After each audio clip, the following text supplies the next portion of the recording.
Welcome, Muslims. Welcome, welcome, welcome. Thank you for coming out and tuning in to House of Reawakening Minds as we strive to be a holistic center for spiritual grounding, free thought, self-discovery, and Moorish science, an awakening experience for all ages. Please note that the views, opinions, and services expressed or offered by guest lecturer are those of the lecturers and do not necessarily reflect the official policy or positions of House of Reawakening Minds.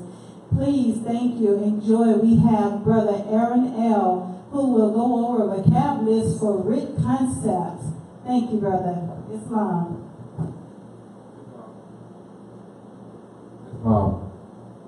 Everyone.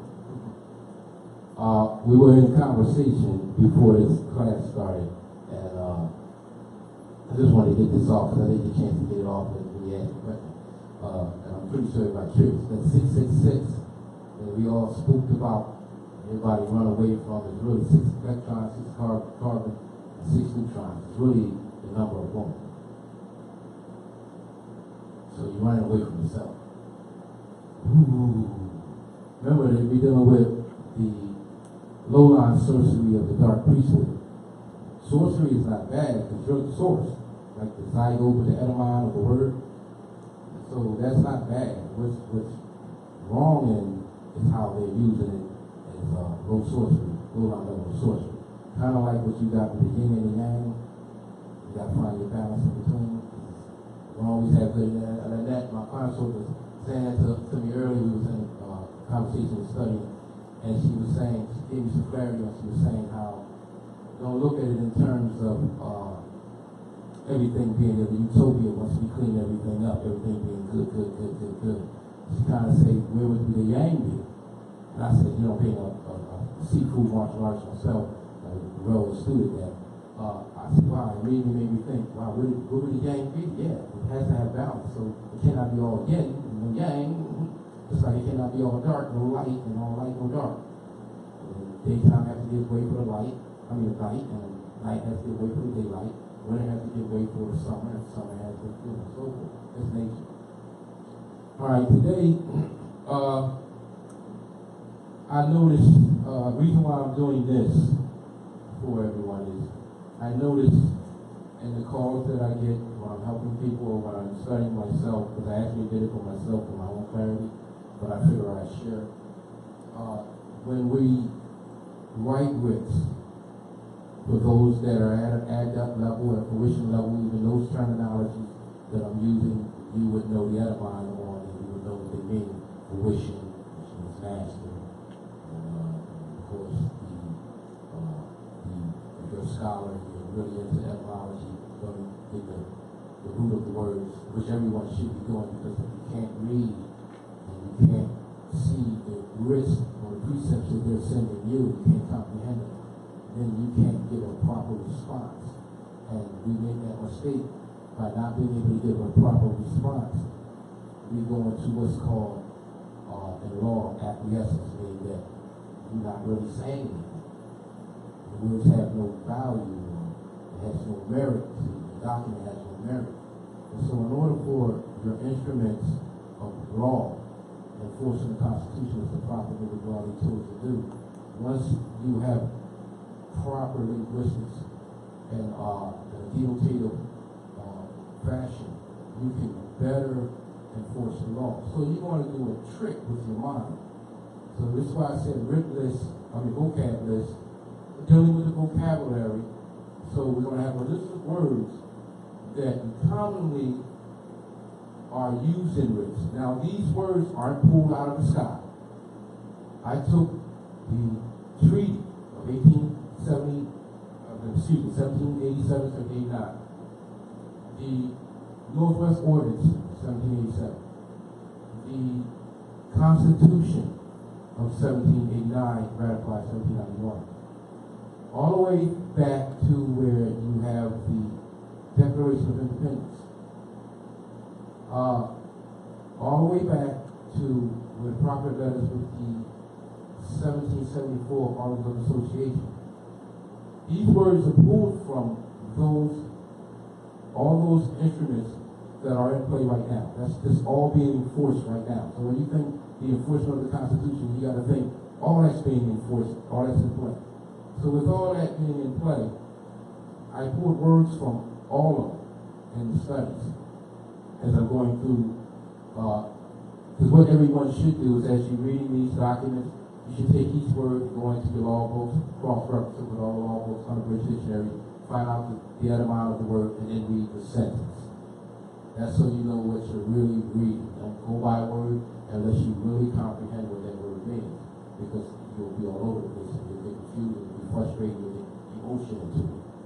So to keep the emotion out of it, what you do, like I did, and which I'm going to advocate everyone do, for all those instruments, all those documents that are in play and being enforced, take the words out of it.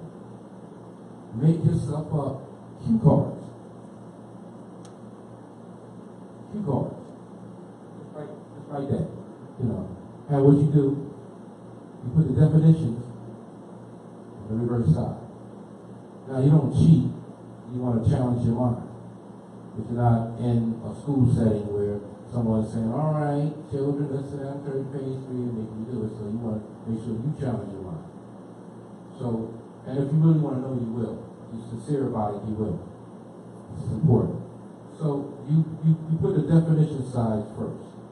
Now, this is just a brief description. And on this one it says more, and then it gives the definition of more from an Unabridged dictionary. But I read the definition first so I can get the concept right and the etymology.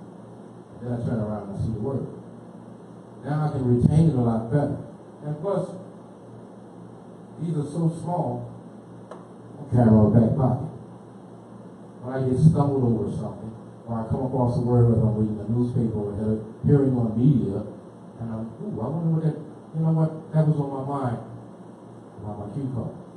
Or how about this? You're faced with a situation where you're dealing with something legally or lawfully, because everything legal is not lawful, but everything lawful is legal. Law supersedes legal.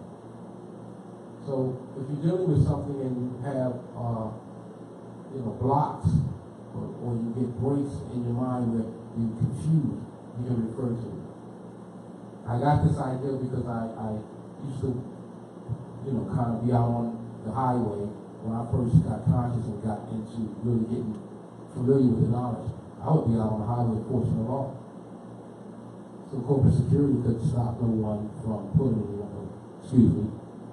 What I just said I wasn't going to do, and that's speak out there. I didn't want to see them run somebody off the highway on the auspices of an emergency with their lights flashing without proper cause or evidence of an emergency. So I stood out there and I was on post, so to speak. And in doing that, to make sure I stayed protected, to feel comfortable, I would bring up what I didn't know about law and case laws that would harm me with the Constitution with me. So that's how I got the idea of really taking it a step further with the cue card. Now, with all of these documents, Constitution, Articles of Association, 1774, Declaration of Independence, Northwest Ordinance, Treaty, Peace of Friendship, Constitution, and then you get into the other instruments that were put out in harmony with that, such as the Universal Declarations of Human Rights, 1948, Declarations of Human Declaration of the Child. I got saying it right. Universal Declaration of the Child, which is the Declaration Rights of the Child, 1959. You can write these down because, and if you're listening via Facebook, Mother Primera? Yeah. Write these down. Don't just let us come up here and speak, and especially when you hear brothers like Brother Abdullah, Brother Mosey Bay, and Brother Thomas Bay speak, or Mother Ida or Mother R.B. Bay. Any one of the scholars speak, and they're more adept than I am, but when you hear them speaking, please do yourself a favor and write everything down. We have to reteach ourselves. If you don't write anything down, when you leave out or if you turn off the Facebook and you stop listening, you go back to your sedentary lifestyle, you're going to retain some. But when it comes time to really making you effective with it, you're not going to be effective. The difference in the scholars, how we get to be effective with it, and why people look at upon us as scholars, is because we do exactly what we tell you to do. Make yourself learn this. It has to be a part of your life because it is your life. You can't get up and go to the bathroom and have you go out today and start your day without going to the bathroom and removing yourself, whether you're defecating or urinating. So you live with that. Make it a part of you because it is a part of you. It's your birthright. So from the Declaration, I gave you the 1774 Article of Association. This is what Prophet Noble led us back to. Why would he lead us back to that? Because we need to comprehend that there was a climate going on then. That climate is pretty much going on now. The same thing, only they use the law and the principles of law to see themselves remedied. Now, they were in that climate dealing with the British Moors, which was our family, our cousins. Most people think that was a lot of Europeans then, that wasn't modern Europeans. It wasn't ancient Europeans, but then you start talking about us. They had to do that because they were being treated without due process of law. Same thing is going on now under the protective policy. There's a design for all that, but we're not going to get into that because many scholars have come through here, and I don't want to be redundant with them being redundant and knowing that we're all under protective policies, and that's the Inquisition, the Crusades, and the Moorish Crusades, what they call the Christian Crusades, and the whole thing with Thomas he talking about under Isabella and Ferdinand, and the whole fall of the Red House in Southampton, our whole plight. So there's more in-depth details, knowledge given by scholars like Taj Bay and so many others that we don't need to beat that horse. We need to really move forward, and we're only going to do that by writing things down. So I'm going to take the first little bit as I'm talking, just to give like a synopsis of why that's so important. It's because if we don't know how to read, we can't enforce the Constitution. We can't enforce the Constitution. We can't enforce the treaty. We can't enforce the treaty. The Northwest Ordinance, we can't comprehend. Doesn't come into play. We're not taking our stance on that. Then the Declaration of Independence will only be utilized and applied, which it applies to all men, but it would be only seen as applying to those of Paleolithic background. And then we would never get to the 1774 Article of Association, so we wouldn't even know where to begin to start speaking. Islam. Islam, brother.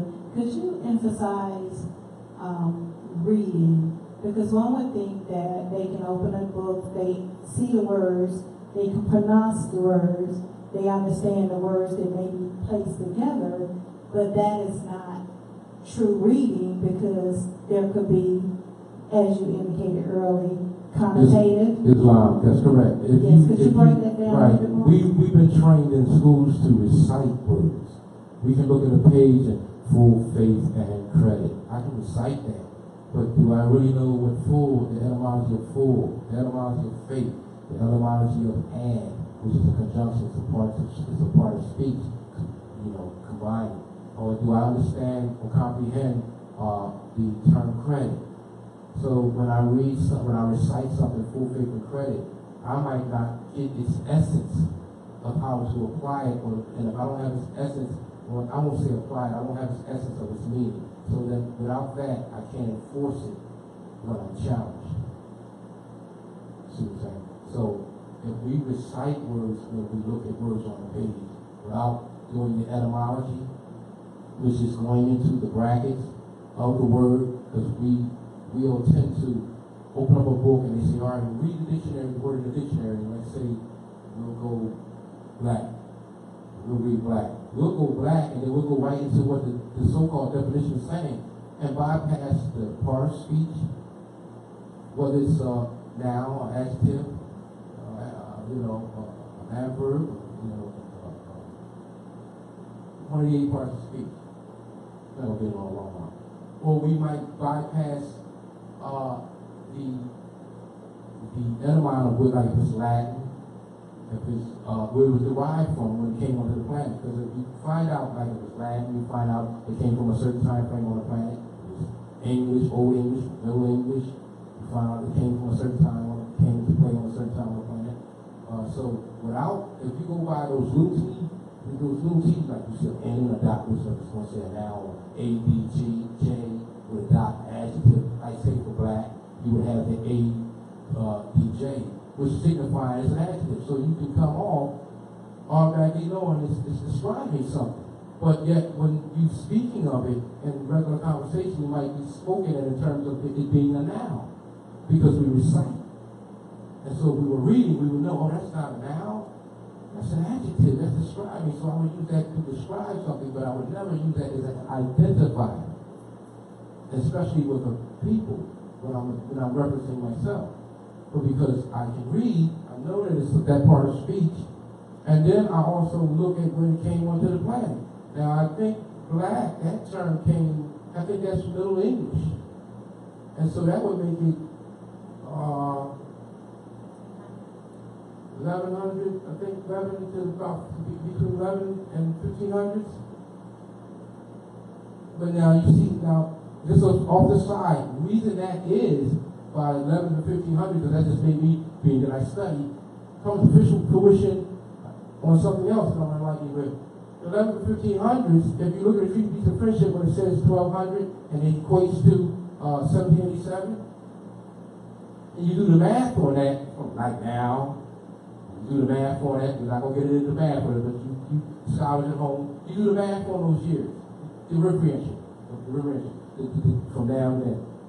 And when you see that the 1100 and 1500s, and just like the 1200 1787, when you see 1100 and 1500 back then, if you equate that to the Gregorian calendar year, you see that the time when he was talking about we was doing the slave trade and all that could have been. Because all this was being set up.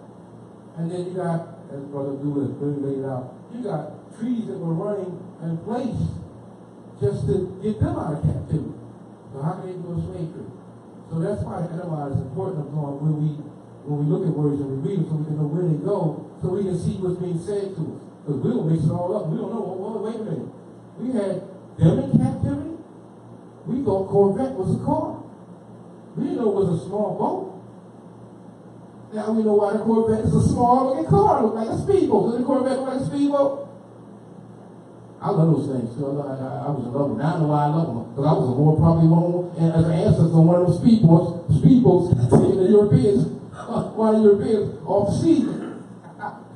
So we really got to get into knowing how to read instead of recite. And the only way you're going to do that is by etymology. So we're not doing this vocab list for written concepts so that I don't, exclude anyone. I'm not going to get all the way into each word, etymology of each word. I'll let you at home do that. This is be part of your homework and study. I will give you the definition. I will give you some of the parts of speech on certain words. All right?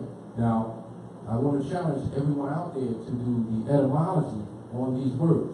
These words come from the Constitution. They're pulled from the Constitution. When I say pulled from the Constitution, let's take common law, for example. Now, I gave you all that. Now, I don't have my glasses. I'll do the best I can. I left them in the house, so I'm going to go squint, so I'm going to do the best. I'll start off with the definition, and it would read, as distinguished from the Roman law, the modern civil law, the canon law, and other systems, as distinguished from fraud law, de facto law, the body of law, and juristic theory, which was originated, developed, and formulated, and is administered in England, and has obtained amongst of the states and peoples of Anglo-Saxon stock. Anglo-Saxon stock. Stock is referencing servitude, which they call slaves, connotative. So when you see that next to actual people, and referencing them as stock, it's like, your stock on the shelf, or your commodity, or your stock is, something that's dead thing, or an entity, not a live being. So now I also give you the case law. So those that have the pen and papers ready, here's the case law that deals with this. However, it's in harmony with the Constitution. Remember, this word is pulled from the Constitution, enforced by the supreme law of the land first. So it's not like a word that just came out of thin air. It's actually a word used in the Constitution, actually a word used in the Declaration of Independence, the Treaty of Peace and Friendship, the Northwest Ordinance of 1787. So as this word is used, it's then I take an unabridged dictionary. I go into the law books. I cross-reference with other law books and come up with the definition that's from the etymology. And as I do that, I write the definition down and I put the word on the back, and then I begin to study that way. That way, when you're enforcing the Constitution, you're enforcing words that's used from the Constitution. Because you went into the etymology and you went into the law on that particular word being used in the Constitution. Now also, when you read the Constitution, you can read it instead of reciting it, which makes it better for enforcement, which makes it better for your writs. Because your writs, from our standpoint, is doing nothing but enforcement of the Constitution. Remember, when I last talked to you, I said the prophet's noble Dwali said it's one issue, one supreme issue. Didn't say 2, 3, 4, 5. He said one. One supreme issue.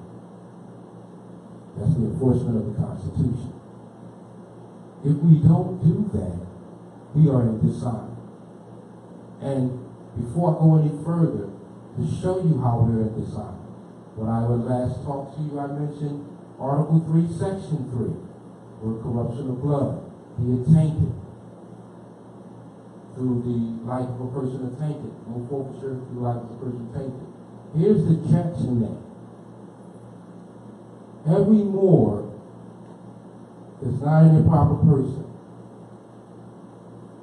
going around as a brand system, Negro, Black, and Colored, Smith, Jones, Johnson, West, very last name, so to speak, without having your noble title affixed to your appellation. Every Moor on Northwestern Mexico, which is the North American continents. That means I'm dealing with Northwestern Mexico, Southwestern Mexico, and the Isthmus and the Central Mexico, which is North, South, Central America. All across our great continent.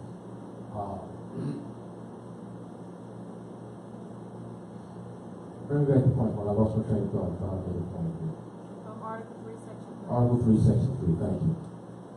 How we're in violation of it because we're going as these brand systems. We're going as black. Our concepts are wrong. We recite, we don't read. We don't go into a book. We call them a government. We're in law what you call acquiescence. We don't speak. Tacit acquiescence because we don't speak. We can't speak because we can't read. We don't read because we've been trained to recite so that we can be subjugated. It's all about design, but we being that we don't take the steps to correct it. If you're doing something bad and mother says stop, you have an opportunity when she says stop to correct it before she comes whoop your ass. Excuse my language. I apologize. Before she comes to spank your butt. So we can't do things blindly anymore. And we have to realize the truth that we're in violation of Article 3, Section 3. Just like a football game. Two teams foul each other, it's offset penalty. You can't hold them at law if you're not at law. And you're not at law if you're civil intermortus, which is another law term, meaning that you're civilly dead in the eyes of the law. When you come under that black status, not knowing that it's an adjective to describe, which is a status. So it actually is describing your status. So when you say I'm a black man, you use that adjective to describe which that adjective references and means etymologically. Excuse me, but I always stumble with that word. by the etymology. When you see the term black and you don't, and you know the etymology means similar, means it's dead, it's corpse, bleached, shiny, pale.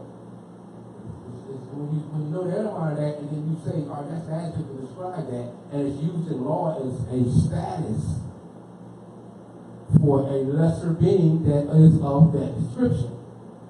So, if I'm going to attach that to me, a live being, in fact, I am saying that that adjective attached to me would be I'm a dead man or dead woman. So I can't argue rights for a live being if I'm already speaking from a connotative perspective as a dead woman or dead man, i.e. black man, black woman.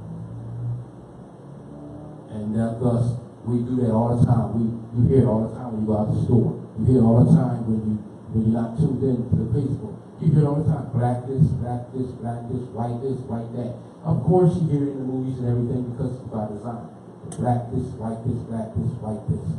You stay on your mind to keep you identifying it as a noun. But if you could read instead of recite, you would know that's not a noun, that's an adjective. Stop doing that. That's no such thing. So, you take the same words from the very law, supreme law, one supreme is like the prophet said, and you take the words from that, you get your law books, unabridged dictionaries, and you go into the etymology, which is in the brackets, put it in the proper matrix, deal with the parts of speech, deal with it from this Latin, High German, Middle English, and so forth, and find out where it came onto the planet. And it's also, when you do this, that word is always going to lead you to another word. This is going to turn lead you to another word. So you're going to be like doing some fact finding. And then when you finally rest, you're going to say like, wow.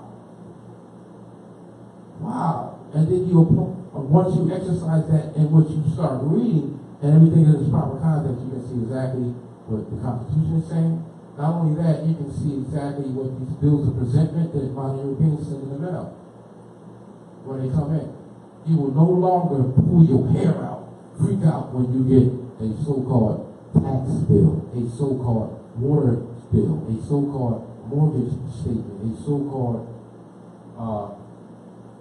jury duty statement, a so-called, all these are private commercial paper, bills of presentment. Study that. See, when I say bills of presentment, there's a key. Study bills of presentment. So you should know when you get something in the mail, you ought to make you know you're not panicking because you know that's a bill of presentment. Now, a bill of presentment can also be in the Constitution is a letter of marque, bill of attainder. Now, Article 1, Section 10 says that's forbidden, right? So now the enforcement of that, when they send something in the mail, now that you can read and you know that that's what's coming in the mail, then you can say, wow, you're using threatening mail because you're using extortion practices, RICO practices, racketeering practices, using the mail system or service to do it. And being that I can read now, once you can read now, you can make a better discernment when it comes in how you're going to handle it. Whether you're going to handle it on an international, or you're going to handle it on just an immediate infrastructure. Because some things, even though we're international, some things you might not always do on an international level. You might just want to nip it in the bud right then, and then come back down to the international level and make everyone aware of it. So let's start off with some of these words on that note.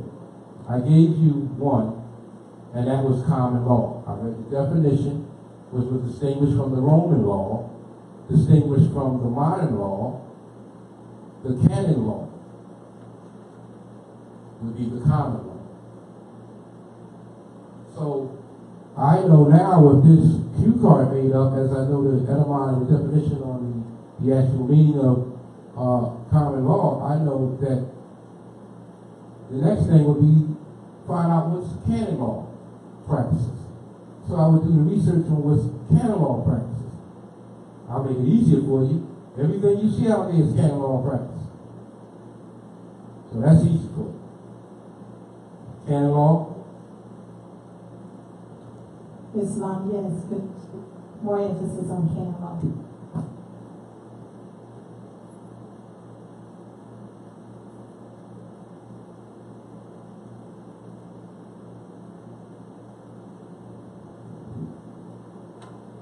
You know, like that old ball and cannon thing, right? You know, back in the day they had that old cannonball. Boom. They war with that. Well, the canon law sets up all the platforms. This is what the modern European uses to set up many of the platforms that they have set up right here today. Always looking from training, Enemy's Act, Buck Act, all that goes under the canon law. And it's the platform that sets up the 14th Amendment and its legacy. See, when we stepped away, to give you a kind of idea with the canon law, how it actually serves for the modern European, you have to realize the concepts of knowing that it brings you right back to the Constitution. If you're in violation of being yourself, meaning that you're being something that you know you shouldn't be, even after you've been told, even though there are those of us that haven't been told, yet it was a long excuse, we're still in violation of being who we're supposed to be. So there has to be a contingency platform in place to handle that. And in short, if you're going to be black, brother, then I have to have a platform in place to govern you. If you're not willing to be in full life, brother, then I have to have a platform to stipulate your functions on the land. You know, how they're going to go about. So, I set up a platform which is based off the canon law, the 14th Amendment. I set that up because if you're not in your proper person, meaning you have your allodial title affixed to you, and I'll get to the allodial. If you're not in your proper person, you're actually in violation of the Constitution. So you can't enforce it. So if you're in violation of the Constitution, you work in your own, you commit your own treason by your own corrupted blood, by not acknowledging your birthright and your bloodline. And so you were in violation. So being in violation, I have to have a platform that's going to be able to allow you to walk down the highway with me at the same time what I'm knowing. You know, search and free people walk the same on the highways. But free people know who the serfs are, but the serfs never know who the free people are because the serfs don't even know they serfs. So I have to have a platform which is based off the canon law. It's more detailed. I don't have it in front of me because I want to stay for the definitions. And I didn't actually, when I was doing the canon law, actually I'll give you a brief synopsis. I will tell you that it's the body of the canon law, a compilation comprising of the degrees and canons of the Roman Church. See? These are the Romans. Now, I said church. Now, you know that's a German term that means circle. So, the Roman circle. What's another way that we could say circle? Congregation. The Roman congregation. Their order. You know, their politics. You know, and so that's really how they've been governing and using their laws for themselves. However, we've been subjected to that because we are in violation of the Constitution ourselves. So, by taking on brand names and not objecting to it, consenting to it, when we do that, we step away from divine law, and because of that, there needs to be platforms. Wait. It's not wrong in the terms of wrong or right. You have to look at it in terms of voluntary servitude is not unlawful. If you volunteer to serve someone for whatever reason, maybe you owe them a debt. You want to work your debt off. So you service yourself to this person for a certain amount of time. That's not unlawful. If you, those out there that have seen the Spartacus series, when you see the scene where Varro, a modern European who had placed himself into servitude under Vadiatus, because he had debts he had to work off. And he left his wife and child because he had to work off debts. He had 2 years. He ended up getting killed before he could get out and work his debt off. Stuff happens. You're in servitude. And you're subjected to whatever abuses can be bestowed upon you, like the prophet said. But it's not unlawful if you volunteer. If you're snatched and forced to be in servitude, which is peonage, the denotative way of saying what we call slavery. So when you hear me say servitude, when you hear the term peonage, that's actually the proper term to use when and should be in a writ. Peonage, P-E-A-N-A-G-E,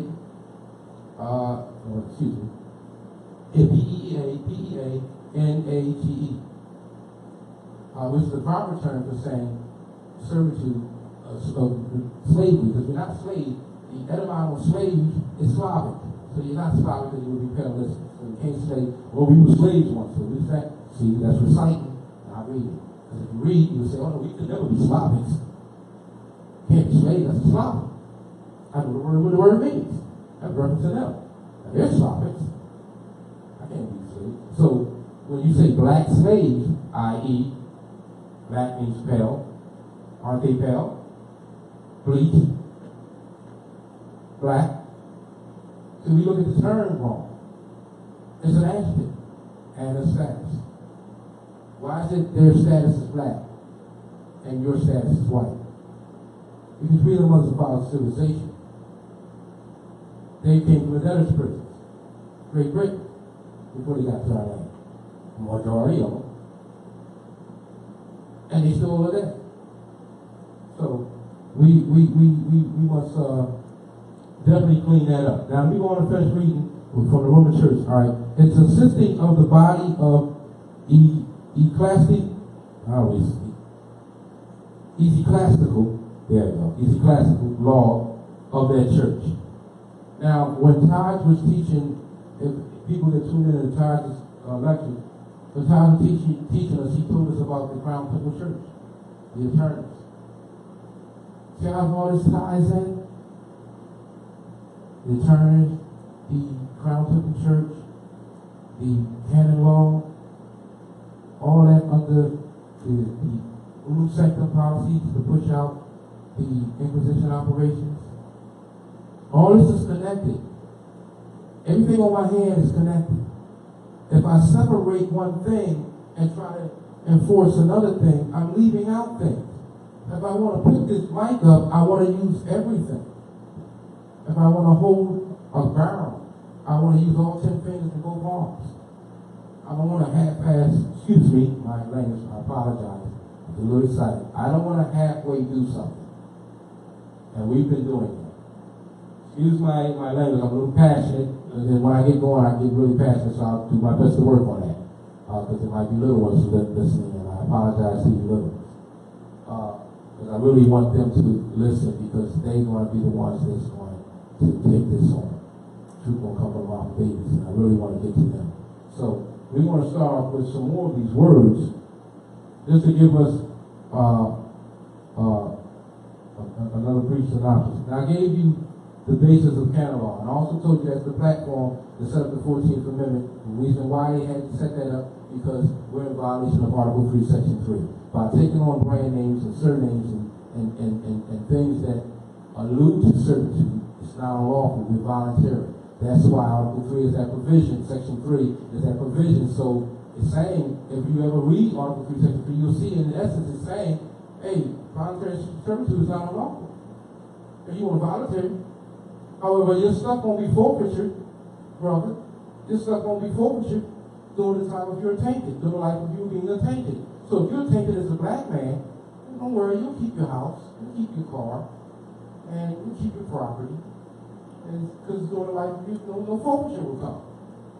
However, when you're gone, because you didn't correct your status, automatic probate. Read Article 3, Section 3. That's a setup for automatic. It works right. And all they're doing is using it to their advantage. That's why the platform probate is set up. Because, and you don't see them all freaking out. Wait, probate is wrong. Article 3, Section 3. You were not in your proper person. You pass acquiescence. You abandon your estate. This is the provision that says, all right, I'm going to bother you as long as you're living. But when you're gone, there's nobody, it's not in a trust.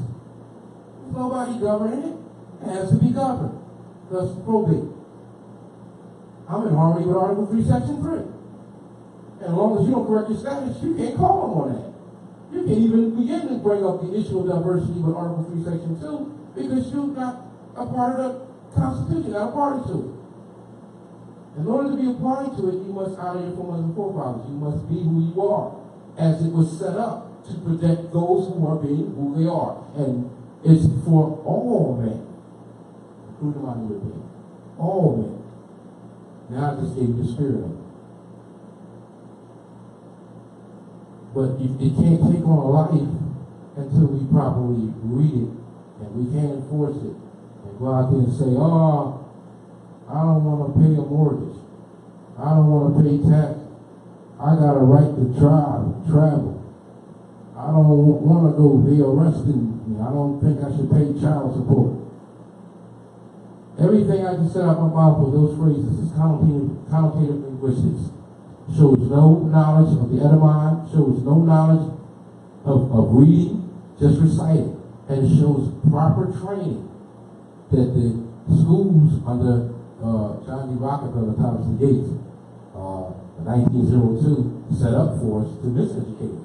So there's by no means, I wouldn't have a child and send them to any of their schools.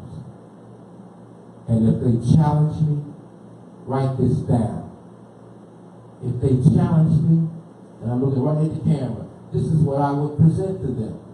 If they sent their bill of presentment, I would go to the philosophy page of the General Education School Board, where they clearly state in that their intentions.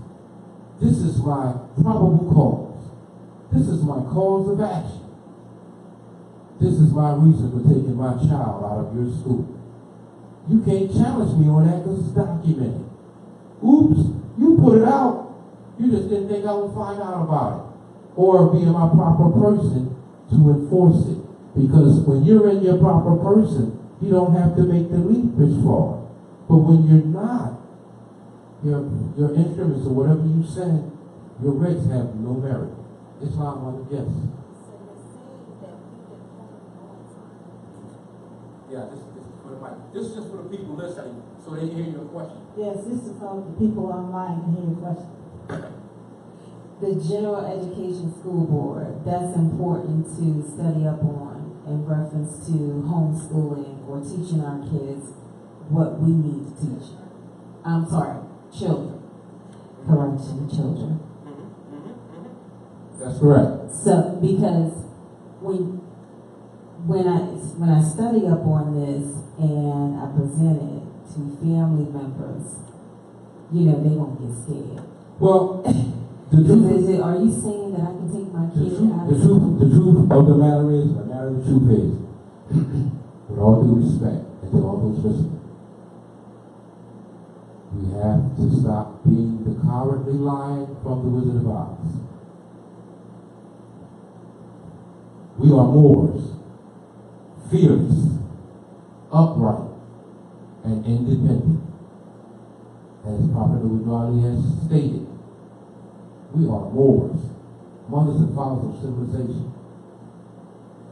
We gave existence to the troglodyte, whom we do not hate. We just confuse within ourselves. So we're not looking at them as an enemy. However, we're putting them in their place as our children. We are Moors, upright, fearless, and independent. So therefore, take that instrument, philosophy page of the General Education School Board. What they put out is to say, I told you. If you stand in acquiescence, then You can't say anything. That's lashes. If you wait too long and keep sending your children generation after generation, that's lashes. Lashes of passive acquiescence, of abandonment of a state, of abandoning your own principles that are in nature's law and nature's God. The reason for the Declaration of Independence. Now you see how all these instruments, documents are enforced? All of them. So you have the right as heir unconditional. You have the right to take your offspring, your child, not kid, because now your child, out of any system that doesn't benefit your child. Would you send your child to a place where you know every time your child comes home to you, Mom, I don't like going there. He touches me.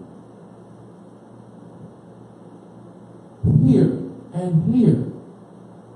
I don't like going. It makes me feel uncomfortable. Is it wrong, Mom? No. That is wrong, my child.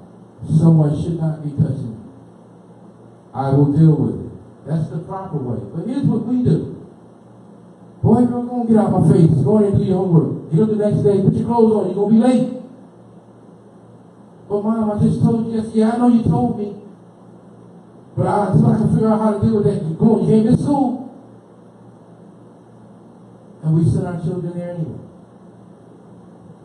You know, this is what they have in the Vatican with the priesthood and the boys. But they were sending them anyway. So, you can take your child out. However, anything anyone does must be done in proper person.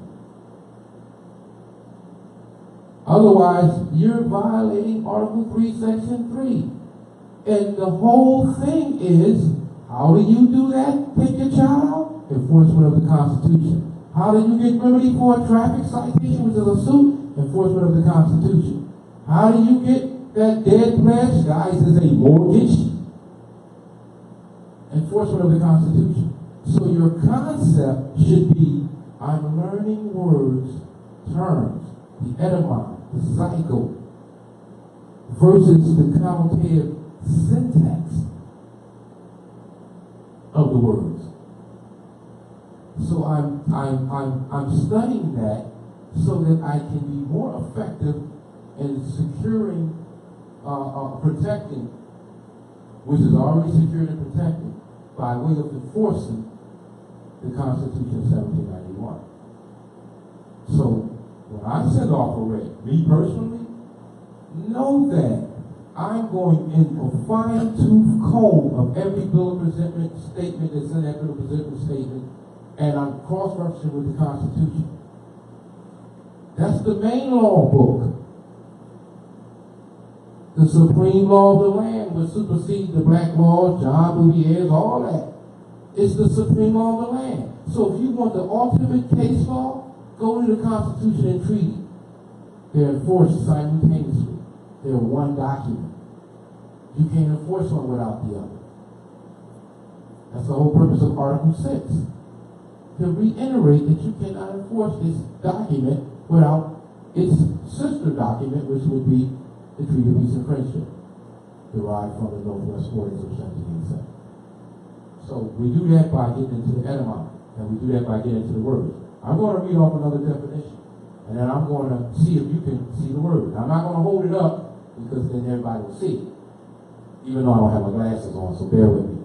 All right, this definition is the title of the sovereign ruler of an empire. I repeat, I started off. The title of the sovereign ruler of an empire. This designation was adopted by the rulers of the Roman world after the decay of the Republic, and was assumed by those who claim to be their successors in the Holy Roman Empire. Most don't know that when you reference in the Holy Roman Empire, you talk about Moors. I don't know that. It's just like when you say the British Moors, you talk about Moors versus the British. Our Moroccans, Moors versus some of these so-called Americans. We're going back to ancient. Now, I'm going to finish reading with that. Assume to those claimed to be the successors of the Holy Roman Empire. The sovereigns of Japan and Morocco are often, though with little propriety, called emperors. And then there's a case law. The case law would be 10 as in 10, a capital E, lowercase n as in Nancy, C as in Charlie, Y as in yoke, C as in Charlie, a period. A capital A, lowercase m as in Mary, E as in Edward, R as in Ralph. Period. Begin in parentheses, 1929, in parentheses, page 300. You get that out your Black's Law. Now, reading that definition, what would you say the word would be? I'll start back at the top. The title of a sovereign ruler of an empire. What do you think that definition would be? The title of a sovereign ruler of an empire.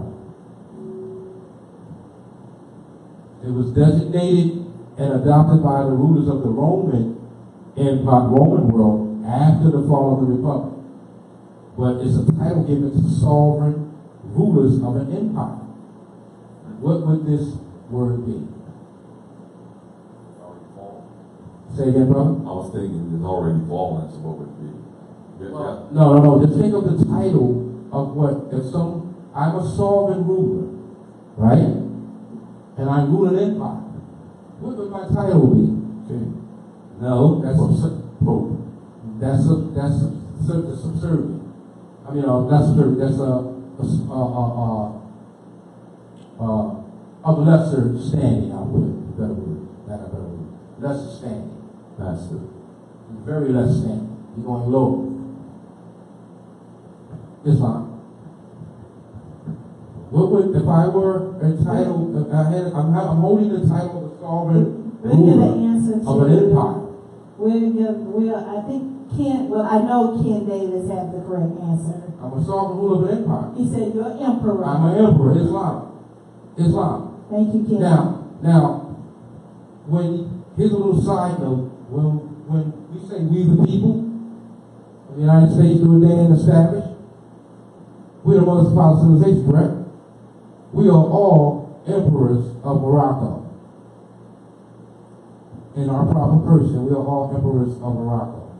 Each and every one of us has the ability to enforce that constitution being a part of it.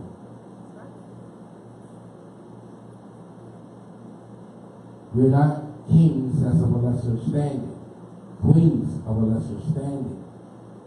So you wouldn't call your consort a wife, because the etymology on wife is child. So I wouldn't call that's my child. I would call her my consort or spouse. You see what I'm saying? So when we look at sovereign as a sovereign ruler or the title of emperor, we have to really take into consideration as we're part of the Constitution that we are all emperors of Morocco with the same ability to do that. All right, let's move on. We got emperor out the way. If anyone needs me to write it down, I'm not going to write the definitions down, of course, but what I will do is I'll write down the next word as we get the answer. Or I'll give it. So let's get into another word. Give me a second. Giving them in succession.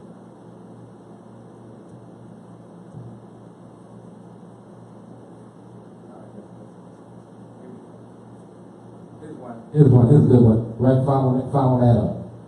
All right, here's the definition. The political body consisting of the entire number of citizens and qualified electors who in their collective capacity possess the powers of sovereignty and exercise them through their chosen representative. I'll give you the case law after. What would that word, that's actually a phrase. What would that phrase be? Alright, it's the political body. So now you know when you're dealing with a political body, you're dealing with plural. It's a political body consisting of the entire number of citizens. Now if you got something consisting of a body of citizens, what's another way for saying that? What's another way for saying a body of citizens? We're a body of citizens. What are we? No, in this room right now. We're a body of citizens in this room right now. What are we? What are we in this room right now? We are in this room. We are. No. Let me qualify it. I'm using an adjective in an adjective sense to describe us in this room. Say that again. No, you said the first one. Yeah, you said it. You said society. You said, what's the first one you said for society? It's in that line. No, you said people. People. We're people in this room. Right. So now we got a body politic of citizens in this room. That would mean we have people in this room. That's another way of saying it. We have people. Anthony L. said body politics. Huh? Anthony L. said body politics. Body politic? Yes. Yeah. Well, the body politic consists of people, right? So we're people in this room, right? Right.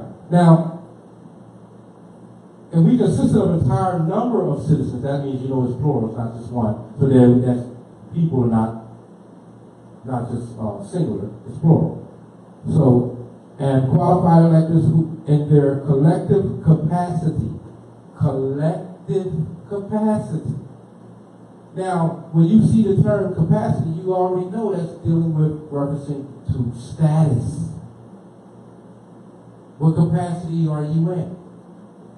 What status do you have? What capacity are you? What status gives you the capacity to do or not do something? So, collective capacity possessing the powers of sovereignty. So that says in that statement right there, status. You have to, because sovereignty doesn't stand alone. Sovereignty comes by way of being from your nation. Your nation is sovereign. Your sovereignty comes by way of your nation. Your nation is sovereign. Thus, you being an allegiance in a party and a part of your nation, you thus possess sovereign rights. Right? Now, the phrase that I'm looking for is the political body consisting of an entire number of citizens, qualified electors who in their collective capacity possess the powers of sovereignty and exercise them through a chosen representative. Now, just to help y'all out with that, you said people, we're people in this room, so citizens are people. So we know people is one half of that phrase. What would be the other half of that phrase? We're what kind of people? Or people with what? We have the capacity and the power because of our status. So we are people with what? What status? Islam, sovereign status. So that would make us sovereign people. Not sovereign citizens.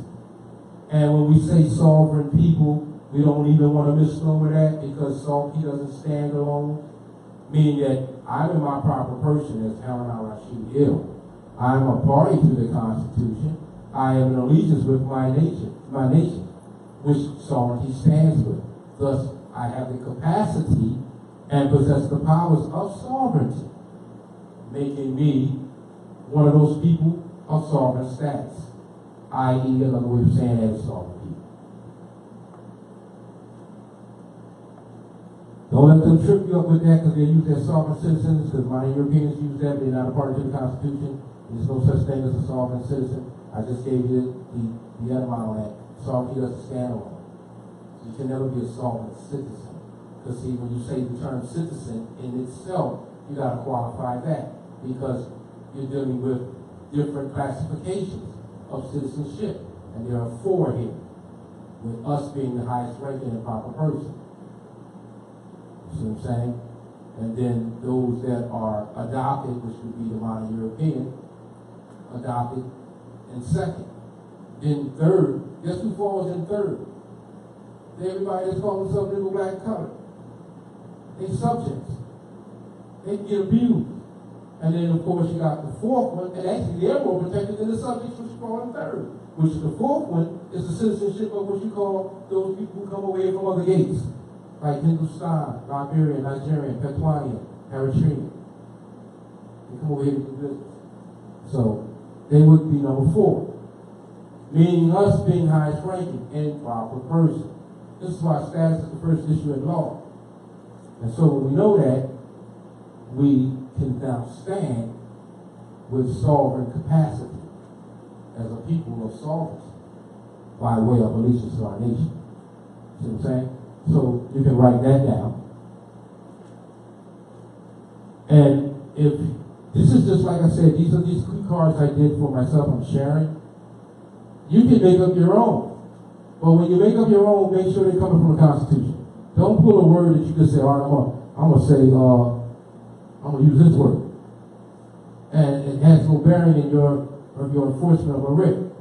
See, me using this terminology, I wouldn't even use this sovereign people because right now they try to connotatively trip you up. But I do have an awareness of its connotative presentment, and I qualify with a denotative presentment, a denotative actually exercise, and with the definition, knowing that there's a collective capacity to possess the powers of sovereignty, knowing that I know sovereignty doesn't stand alone and it comes with by being part of the nation. Now when I write a writ, and I put that on there, when they try to say, oh, you're one of those sovereign citizens, now I can qualify that in my writ in a good rebuttal, where I'm not in acquiescence. Because I can, not only can I qualify it in a good rebuttal, it's coming straight from a word used in the Constitution that I did the etymology and then supported by Supreme Court case maxims that are in harmony with it. And so now I'm enforcing the Constitution with the support of the maxims, you know, giving that extra oomph, and I'm carrying out the law. I'm a party to the Constitution and my proper person, and now possess the capacity of sovereignty by way of my nation. So that's how you would effectively use a term and apply it to a writ.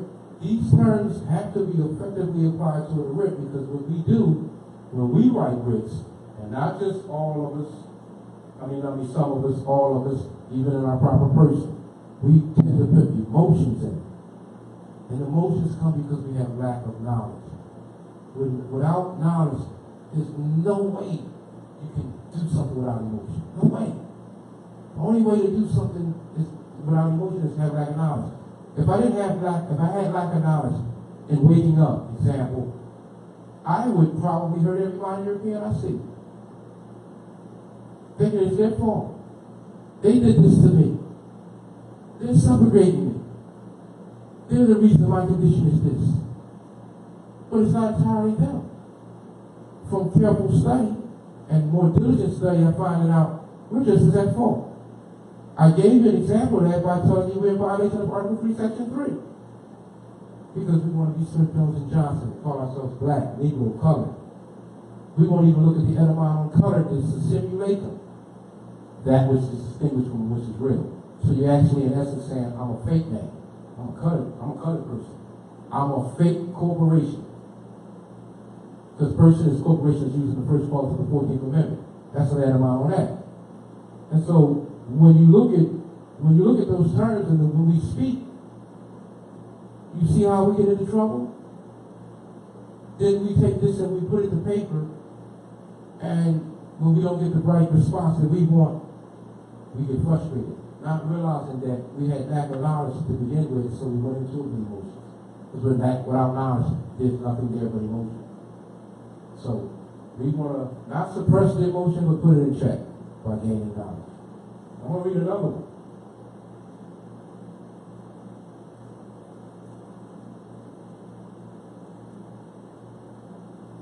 This would be an easy one for you. A corporation as used in the first clause of the 14th Amendment in legal terminology is perceived as a general word which normally includes in its scope a variety of entities other than human beings.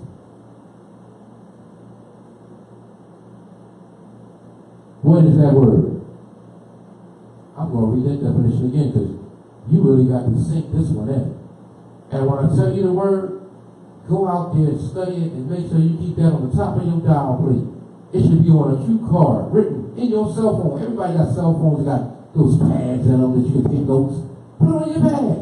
It should be accessible for you to see in case you don't forget. So I'm going to read it again. A corporation, slowly, because we don't always read slowly, that's how we miss things. So I'm going to read slowly. A corporation, as used in the first clause of the 14th Amendment. Remember that platform was set up and contingent because we didn't want to be who he is. We want to be who we are. Excuse me for that. Who we are. So a corporation as used in the first clause of the 14th Amendment. In legal terminology. So you know everything lawful is legal. Everything legal may not be lawful, but everything lawful is legal. So in legal terminology, when you see it, it's on point with etymology, you know it's law. Legal terminology is perceived as a general word which normally includes in its scope a variety, that means a multitude of entities other than human beings. So right there in essence it's saying it's not a human being, right? Right? It's not a live thing. Live being. Anything not live is a corpse, right? It could be similar to mortus, dead in the eyes of all, right? So, if it's a corporation using the first clause of the 14th Amendment and it's not a human being, what is it? I just gave you the answer. Or, you don't have to use the term fake because you wouldn't say fake counterfeit dollar, would you? So you would say counterfeit, you would say, you would just say Islam, or you would just say person, right? Because in saying that, you're actually saying counterfeit. In saying person, you're actually saying that. Person is the one down now. So, in saying person, you're actually saying exactly that. Something that's fake, similar to mortus, dead, an entity, a commodity, a corporation. And so when you see them calling us persons this and a person has to do that and a person has to do that, and they're really calling you a corporation. So when you say the name is the same thing, the term name is also the same thing, it's that denotes to the corporation. So when you hear them saying, when they run us off the road, name, registration, and insurance, they're actually saying the corporation, how is your corporation registered, and how is your corporation insured? You come under the public safety, the transportation safety inspection program, so I can issue this suit for your tail light being out. That's how you get away with getting tickets. They know you can't read. They know the minute they run you off the road, first thing come out your mouth is you're going to sanction them by calling them elected official. What's the first word that, the term actually, that elected official carries? Officer. Right. And they're elected in, right? Right? Everybody gets a chance to elect them, whether you want to or you decide not to, it's your preference, but you have an opportunity to elect them in or not, right? These corporate securities are mercenaries under the guise of being police. Are they elected in by you? By the people? By any of the people? I just gave you the people, right? Now, when I say the term people, I say sovereign people, right? The people who are sovereign, who have sovereign capacity, powers to exercise sovereign capacity. and in a sovereign capacity because they're in allegiance with their nation, which sovereignty relies, right? So now the people would give this, wouldn't they? Wouldn't we elect that? When did we elect corporate security or armed mercenaries to come out and run us off the road and say we're operating in commerce when we know we're not? When did we give that? When did we sanction that? I'll give you an example. I run you off the road, brother. I ran you off the road. Now, I'm going to switch up and go connotative. I pulled you over. What's the first thing you're going to come out your mouth when I say roll down your window?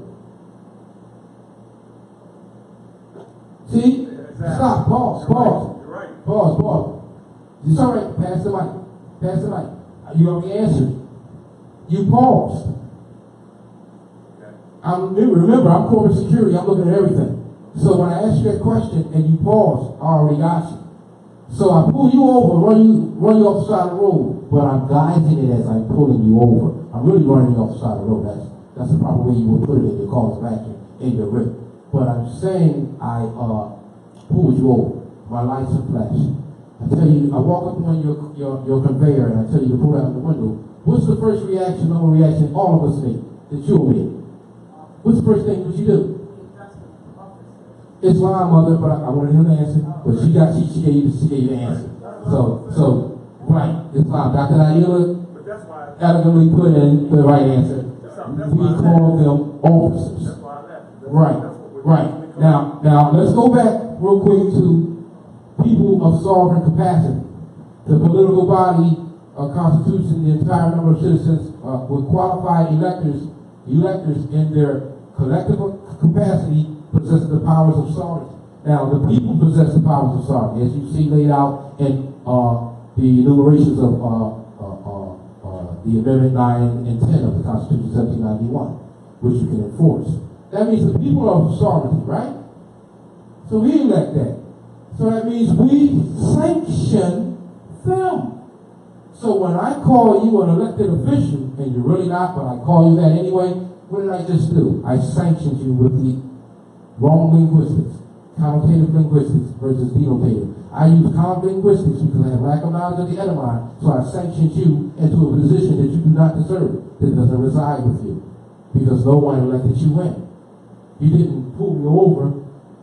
I'm not a part of the Federal Transportation Safety Inspection because I'm not dealing in commerce. So in fact, you ran me off the road, and then you're impersonating as a governmental officer because you're an armed mercenary. There's document proof of that. But yet you're calling yourself, and you want me to call you officer. And as soon as I do that, you're not going to tell me or correct me that I'm speaking connotative linguistics, syntax, semantics. You're going to just proceed under color of law. Because you already know that I can't read, so how do I even know that color of law is being administered on me? I can't read. And we make this mistake. And then we take it to our writs, and we do it again. I've seen people call them officers in their writs, or officer such and such, badge number such and such. We don't know that that's an employment identification number. And that's not an officer, and if you and your proper person standing in law, status is the first issue, you now have the sovereign, collective sovereign capacity, powers of sovereign capacity, because you reside, sovereignty resides with the nation, and you're back with your nation. So you're protected. So now you can say, when they run you off the road, and they run up, pull down your window, driver's license, registration, insurance, name. First of all, you know you don't have a name because that's a corporation, so you already know how you come. And you don't have to roll down your window. You can crack it enough to communicate, but you don't have to roll it down. Because you're threatened. They're armed mercenaries. They'll even threaten to break you and pull you out of it. And label you a sovereign citizen as soon as you start speaking. And so you keep your speech short. And how you don't get called a sovereign citizen is you don't do the things that sovereign citizens, those that are called sovereign citizens, do. The first thing they want to do is start throwing out the Constitution and the Constitution and the Constitution. Yeah, we know we want to force the Constitution, but I don't have to say it. First, I want to find out your probable cause. What did I do on the emergency that warrants your probable cause to run me off the side of the road when I'm not doing any commerce? Maybe you made a mistake and think I was part of the transportation community, safety inspection program by the federal transportation. You know, I don't fall under that. Well, it would seem now I'm under threat to arrest her because you're going to attempt to remove me from my automobile, which is a household good, and it's protected by the provisions of the Constitution of 1791. But I won't mention the Constitution. I just say it's protected by provisions. It comes under protection, it's security. Can you tell me where I violated the law?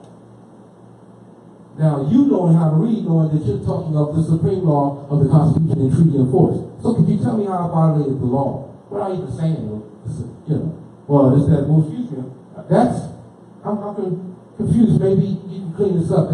That's corporate law, isn't it? That doesn't apply to me. I'm a live thing. That applies to corporation. That's comparing with the real. So can you tell me again, how did I violate the law?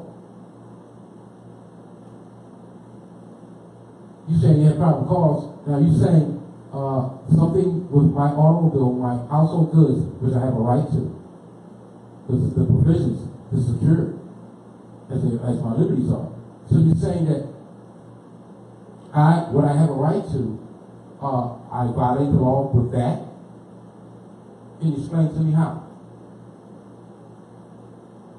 You know, you put it back in them. You put it back on them. You put the law on them. And keep it simple without even mentioning the Constitution. You keep it calm. Like, well, you know, how do I violate, I'm in violation of the federal safety, or, they always start what the state says. Oh, can you tell me, I've never met him.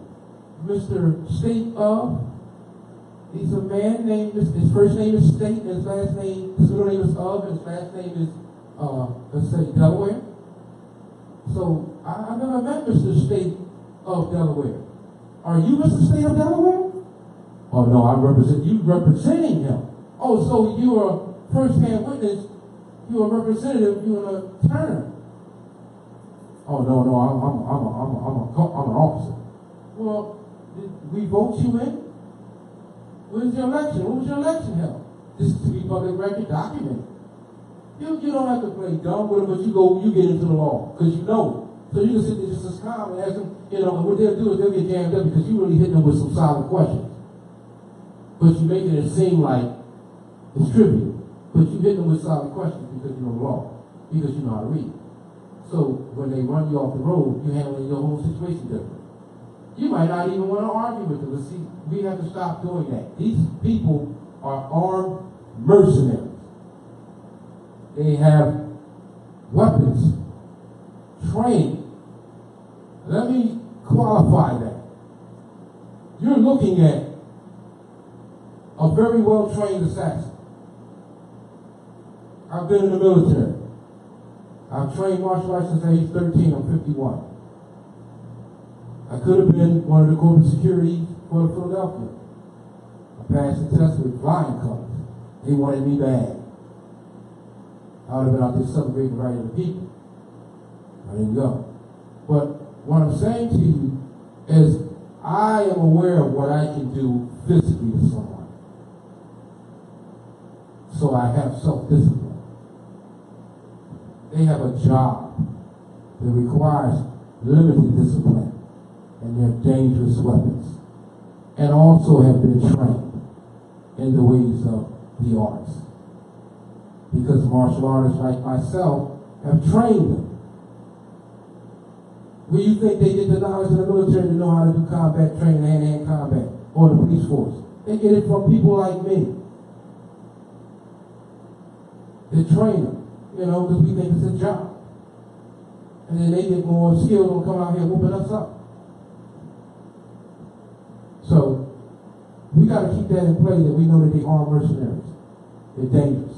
So, be discretionary.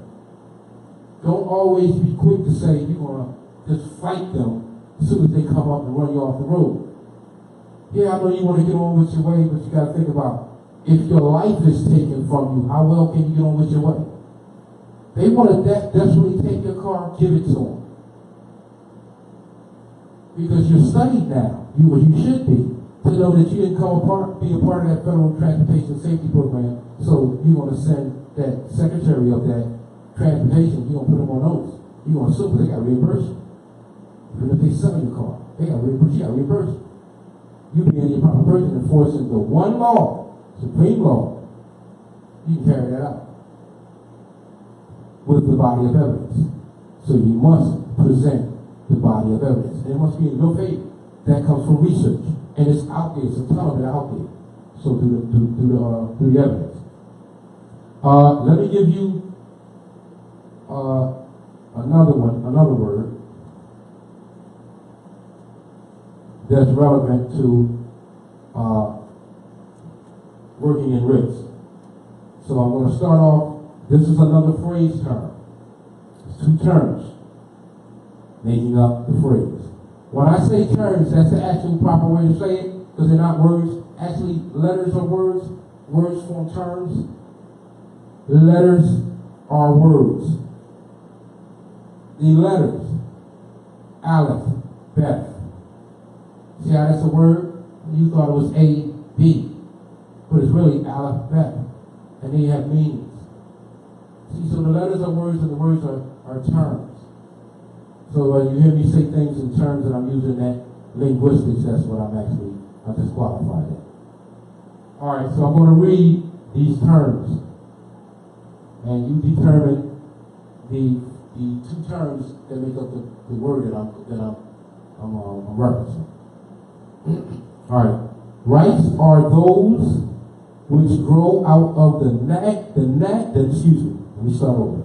Rights are those which grow out of the nature of the man and depend upon personality as distinguished from such as are created by law and depend upon civilized society, or they are those which are plainly assured by natural law. What terms am I referencing? Rights are those which grow out of. I'm actually giving the answer in the definition.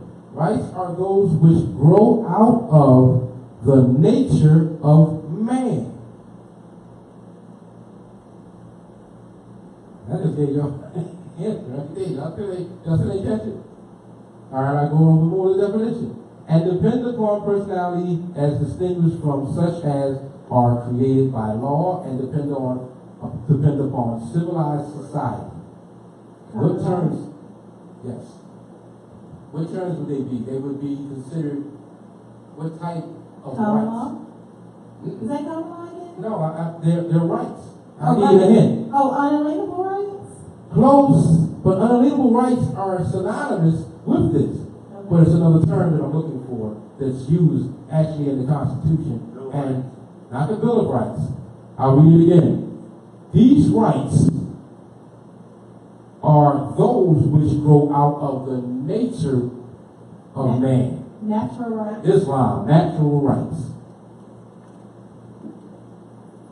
Natural rights.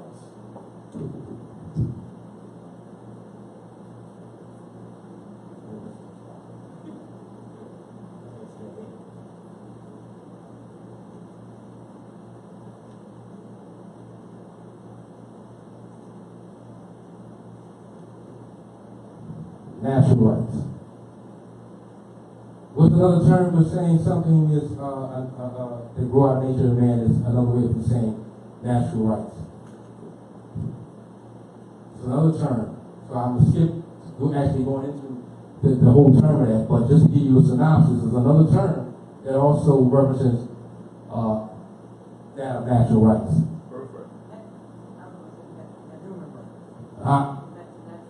Well, that would be the language. Is another terminology used that speaks of someone with natural rights. They grow out of the nature of man. So now you know if rights come out of the nature of man, they're natural rights, so they're rights of birth. So you said birthright. It's fine, brother. I'm sorry, I didn't hear you. Birthright.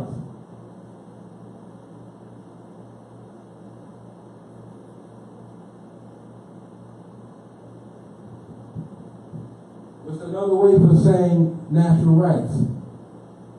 This is a one term. Most people sleep on this one. It's a term, I'll give you a hint, it begins with an A. If anybody's listening, can chime in. It begins with an A. It ends with an L. Islam. Allodial.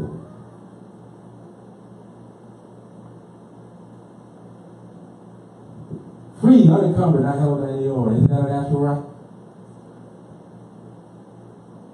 Not subjugated to anyone that's of a franchise, putting you in any kind of subjugated. And would that be a natural right? Well, that all comes under allodial. Most of us don't even know that term. What would be the opposite of allodial? Feudal. Feudal, right? Most people, we know feudal. We know the family feud. We Elmer Fudd feud. We can make the commentative presenters on feudal, but when we come to allodial, most of us never even heard that term. All know it's free, uncovered, not subjected, not held to any law. A natural right. A birthright. See what I'm saying? So, when we look at the terms that we're going to use and we're writing in a writ, how would I use allodial in a sentence and a reference in a writ if I want to reference that in a writ? Now that you know allodial deals with natural rights because it's unencumbered, free, not held any law intended. So it was a natural right, it's a birthright because she's unalienable. Which is someone did mention unalienable, so that was close, so I can put that up there, inalienable and unalienable.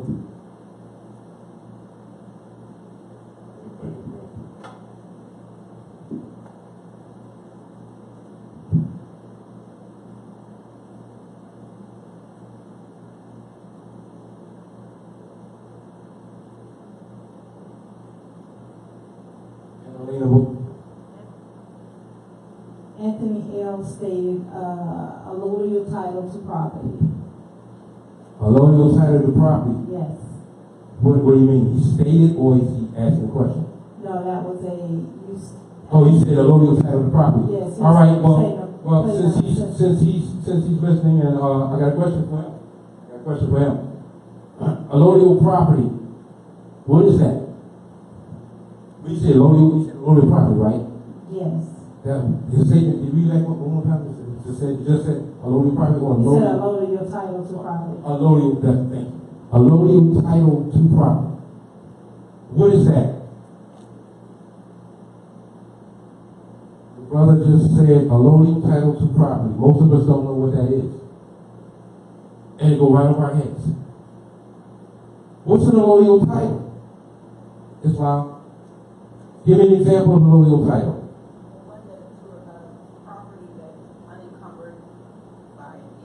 Right, and there's no registration or attachment. All right, she said unencumbered, not held to a deed. There's no registration. There's no adhesion contract. There's no restraints, so to speak. All right, that's good. That's good. It's heritable, right. Corporal and incorporeal. So that's good. That falls in the confound. All right, but when you say allodial title to property,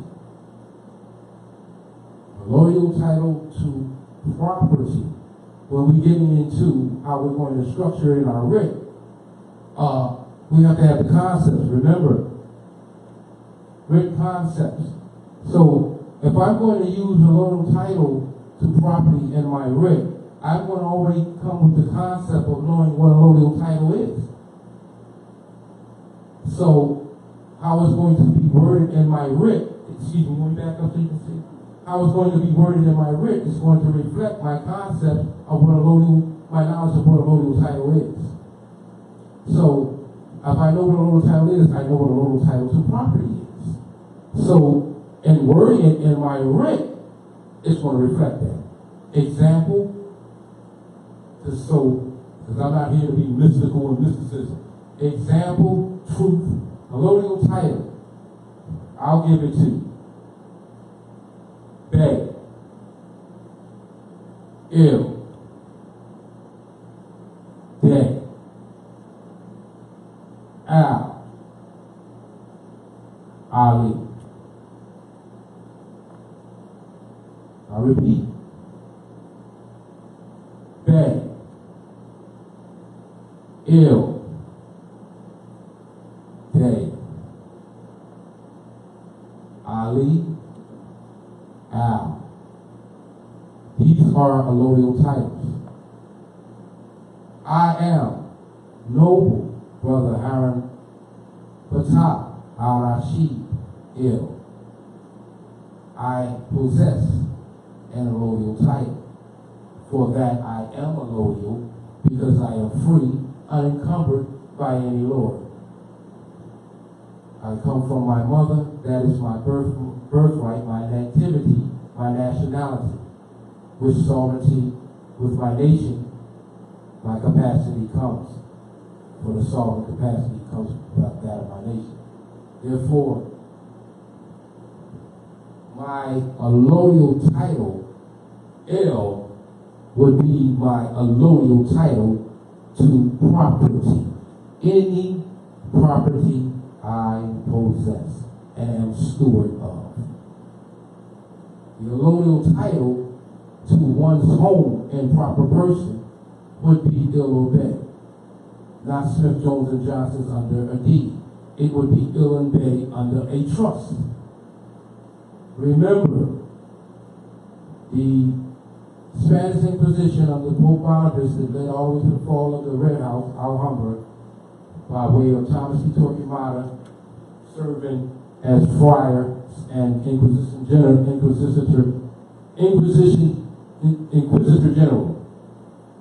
and serving Ferdinand and Isabella, and carrying out the own sanctum policies. So that's their mission. They're going to keep you with brand names, Negro, blacks, colors, Smith, Jones, Johnson, Murray, West, Temple, whatever, and keep you away from what they would say when they do a car sale and they give you the manufacturer's certificate origin, or you do a property search and they say it's a title somewhere. Of course, that title is L. Day, Al, Ali. But see, we're not a party to the Constitution because we're not in our proper person, and we actually in violation of Article 3, Section 3. So there's a allodial title somewhere. Can't be enforced because it's somewhere. I can't give you the title to your house because I don't possess a title. I don't have the authority or the sovereign capacity to issue a title. I am not a party to the Constitution. I am of an oligarch, Roman Curia, to carry out a platform of unum sanctum policies for under the Spanish Inquisition to carry out your subjugation. So I don't have an allodial title. All I can do is tell you it's somewhere. However, I can't educate you as to what it is because you can't read. And I'm not going to teach you how to read, because if you could read, you would know allodial title is your title. Ill, Day, Al, Ali. Those are titles to the land, to your birthright, to you. Now, ill and bay to the Northwest Gate, Northwest of Exeter. That's meaning everyone we see. It's like I can't run into my brothers and sisters, the love of God I don't see every day, and I run into my brothers and sisters who I see every day. Because if I see them every day, and I'm claiming the love of God I don't exist, I'm blaspheming. Because I see my brothers and sisters every day, I'm going to see ill, bay, ill, day, Al, Ali, bay, ill, day, Ali. That's all. That's all. Family, kin. That's all. Too many complexion or morons. Too many men what we call light skin, motorized meaning what we call dark complexion, not skin complexion. So if you're going to reference that, you can reference that as not dark skin, but dark complexion, not light skin, but light complexion. Or tuni for light, moras for dark. So when we don't realize that a allodial title to property is in fact the allodial title that you're walking around with is ill and vague, then they gonna laugh at you. Because you're gonna walk in and think, yeah, well, you know, I got my allodial title to property, and they looking at you got your allodial title. You talking about yourself? You got yourself to be your property? You sound really incompetent when we say allodial title. No offense to the brother, but because we all make this mistake. That when we say allodial title to property, and we don't know what an allodial title is, because we don't know what allodial is. You know, and I could dance around it, because a lot of us do dance around it, because we want you to study. But I apologize to some of the scholars, my fellow scholars. I had to give it to y'all. Because I'm tired of seeing everybody walking around and this talk about allodial title. It's ill. Day, Al, Ali, period.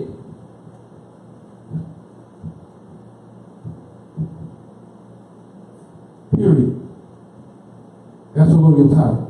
So when you say you have a allodial title to property, you're really saying in essence, I'm in my proper person and I'm a steward and true possessor of my property.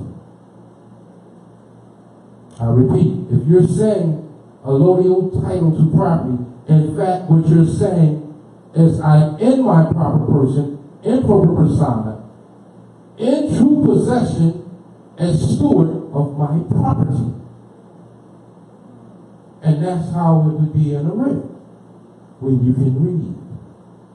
But if you can't read, and you somewhat can read, you'll make statements like allodial title to property. No offense, brother. Just trying to educate. But that's how it would be. Now you see why the discernment and what we speak connotatively and denotatively is very important. And it gives you the exercising ability to even enforce the Constitution, which is the one supreme issue. Why did Noble Ali say that's the one supreme issue? Because he's trying to tell us that it's the supreme case law. Everything else, if I'm going to go from somebody abrogate, subrogate, violate my liberties, and I always use the term liberties because rights are encumbered in liberties. Liberties are broader, which rights are encumbered in. If you just say rights, you limit yourself. So you say liberties because it encumbers everything, which includes rights. So if someone's going to abrogate, subjugate, violate my liberties, I'm definitely going to use the supreme law of the land because it's the supreme case law. I build every case law from that. Now, if a case law from a maxim that Supreme Court has ruled in harmony with my supreme law, then I'll give that merit.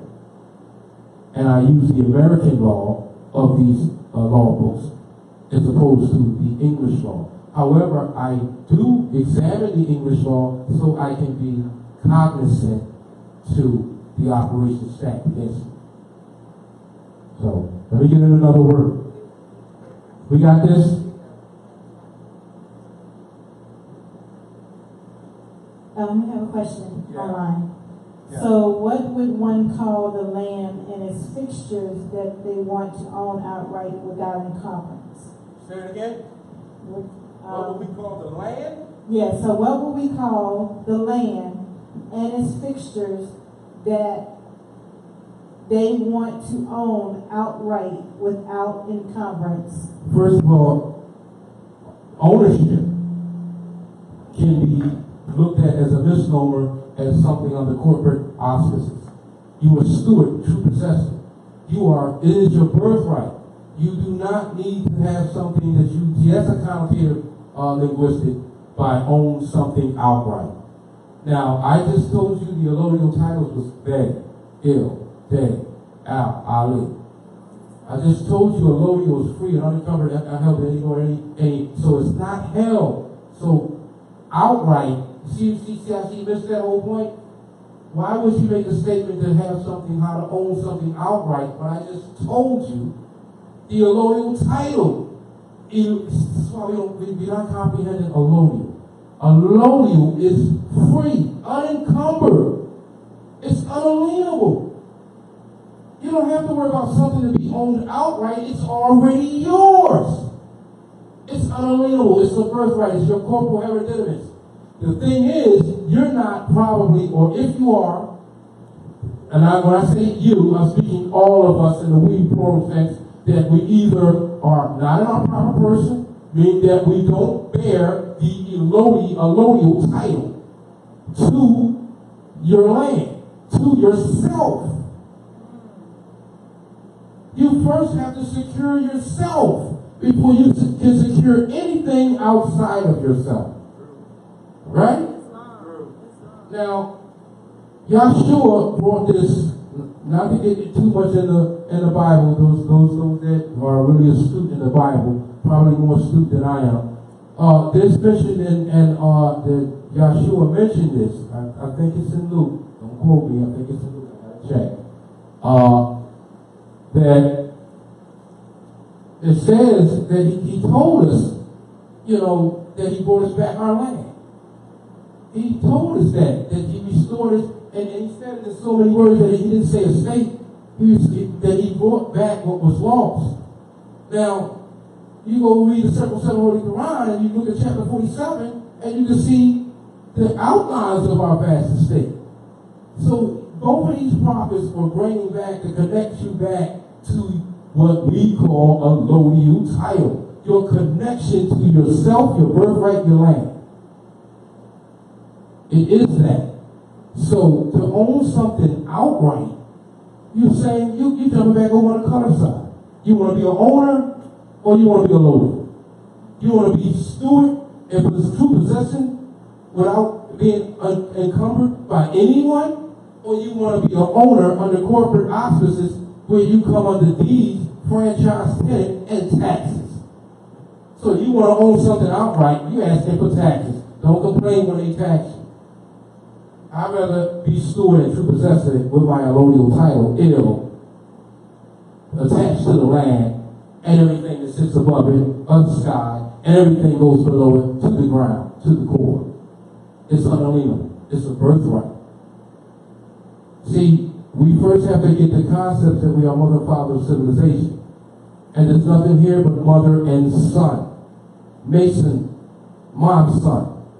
The father is just the process that brings about the son.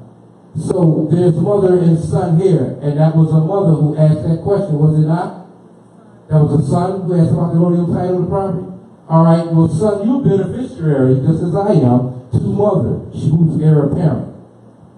Because she's the mother and father. She's the mother who brings about the father, the paternal, the patah, the process of birth, bringing about the miracle son. So ain't nothing here but mother and son. So knowing that, and then with the mother and father of civilization, and the troglodyte who came after, you don't have to have nothing owner. It's like you gotta ask, can I own my hand outright? How do I own my hand outright? Wait a minute, that's a corporal, incorporeal, because blood runs through those veins, which is incorporeal. And skin on the top of that, which is corporal. That's when corporal and incorporeal hereditaments. It came when I came out of the womb. It's with me. It's going to leave when I leave. It's here. It's for my usage. That's true possession, ain't it? Of your body or skin. If you want to sit up here and go blink, blink, blink, and blink your eyeball, or yawn, don't do that. You're not in control of your body. I tell you when you yawn and when you're not. You're going to get me like I'm crazy, right? That's your body. You're in true possession of your mouth and your lungs, and when you decide to yawn, right? Do you need to own that outright? You need to own your breath outright?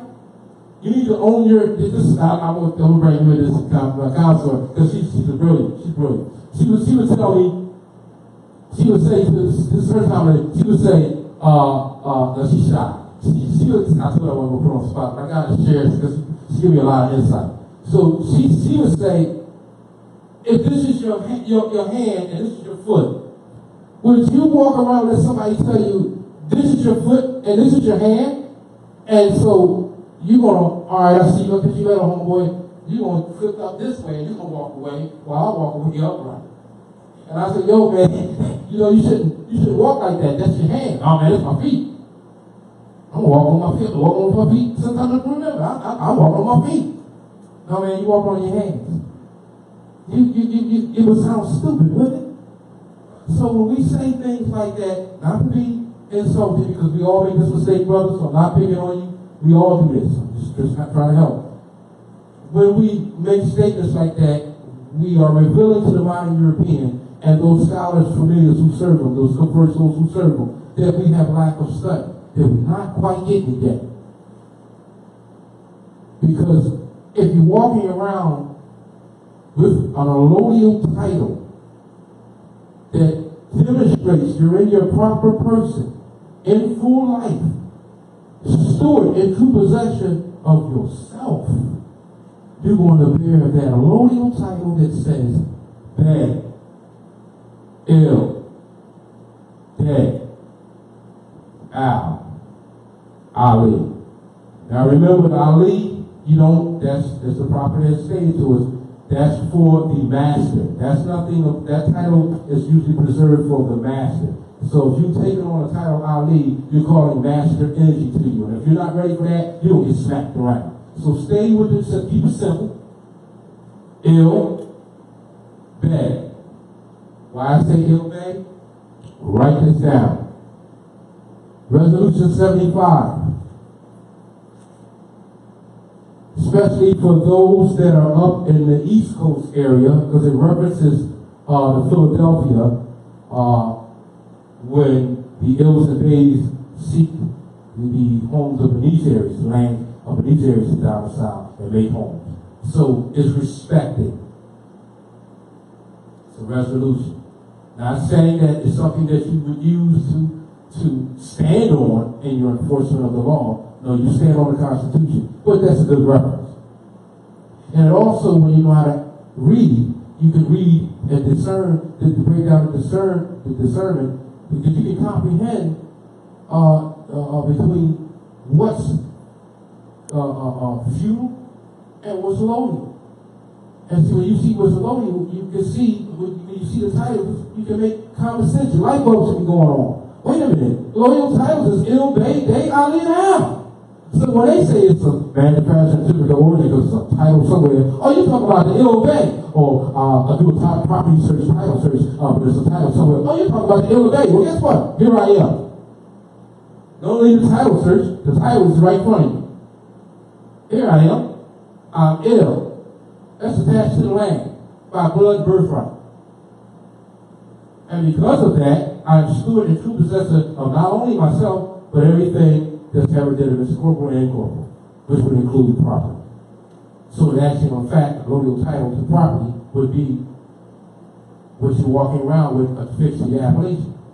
But because we don't get that, we think it's some instrument or some patent, some document out there, and the Europeans look at it, why you still think you private commercial paper? Someone treats you as such. Islam, brother. I see a lot where you have the ill bay, you may have the ill bay hyphenated Numdigir or Numdigir hyphenated ill bay. So you're saying they haven't corrected the appellation is still under a surname and they have an ill bay attached to it. Absolutely. So, well, this is confusion. We're doing our own refinement as we come back into our proper person. At first, a lot of us were graced to just be getting back in droves because, 10, 20 years ago, you couldn't run into somebody and within miles just had consciousness or be cognizant to nationality and birthright principles. So, just like a lot of cards have been given out, just confusing people. Why your nationality card look like that? Why yours look like that? Or why you ill bay and I'm just ill? Why you bay? Or how about this one? Why you a son with the title ill and you a mother with the title bay? When the mothers are the ills and the sons are the bays. See, we're refining, but as we refine ourselves, as we in this squaring age, as Uranus and Saturn is ruling, and nothing's being put back down. So as we're in this illustrious age, as we go further into the full-time belt, we're going to be more refining ourselves. So that's a question of refinement. So, but in actuality, it's really, at this point, it's not that detrimental to our cause, I would say. That if someone is ill-paid, that they can't enforce the law. You know, it's something that someone obviously took on. They might have the knowledge that they know that they're not female and they should be with the title Bay. So they fix that on top of ill, like elderly Moses Bay. He knows he's a Bay because it's a son, because all sons are Bays. Bays are the forces and carry out of the law. Mothers are the ones who lay down the law. Thus, ill is God, mother, the one who lays down. It's my mother.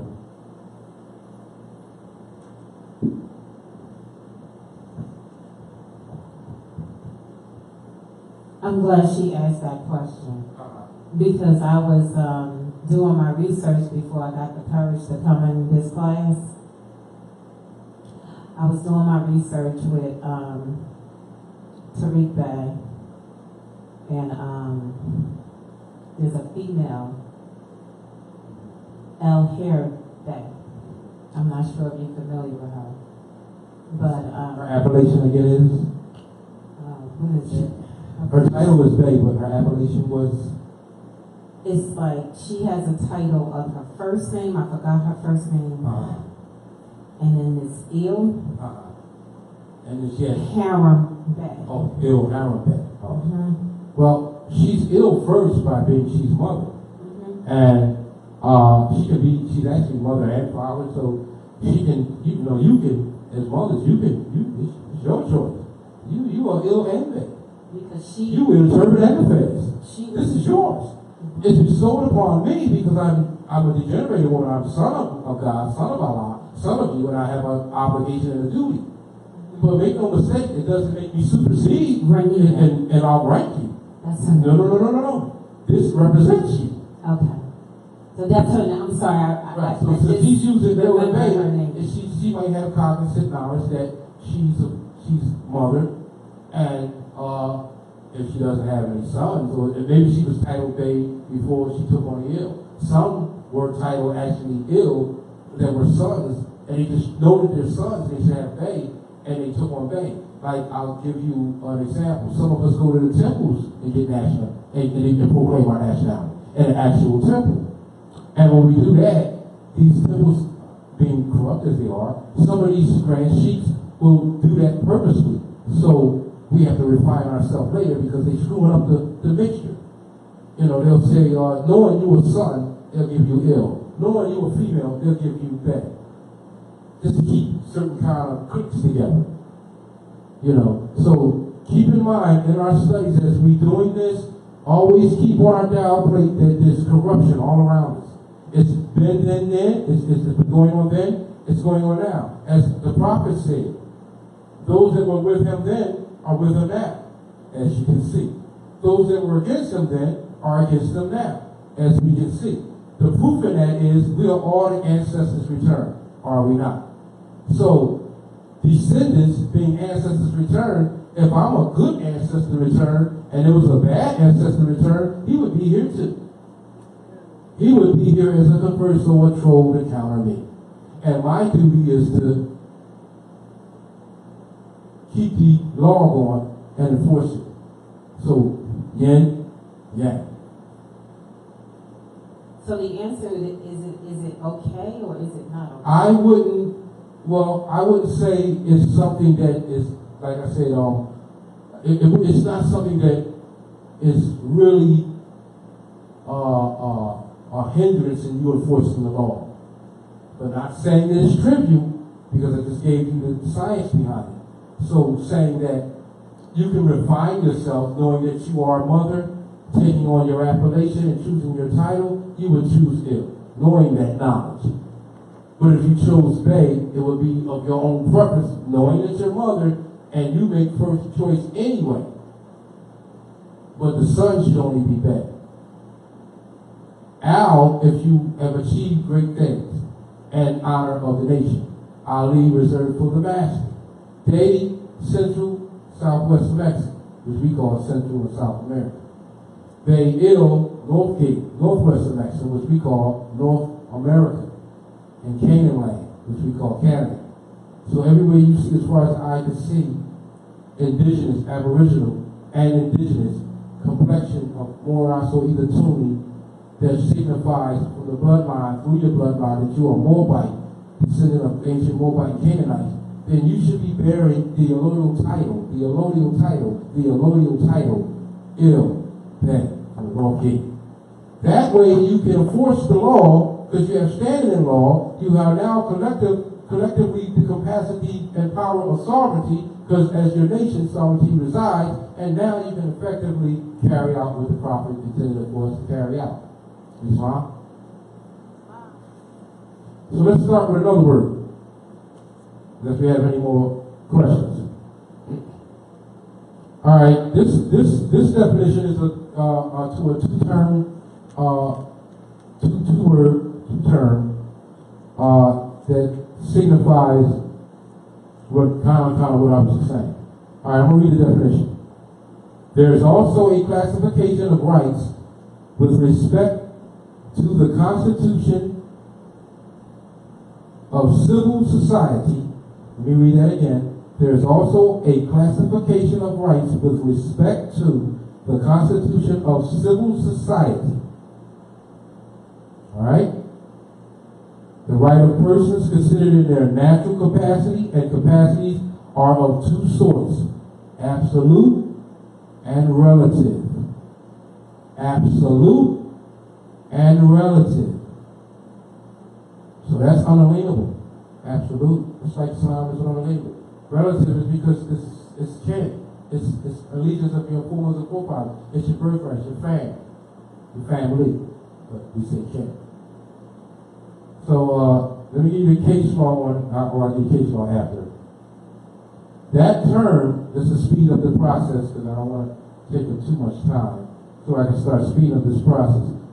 That term, any takers that might want to take a stab at it? There is also, I'll read the definition again.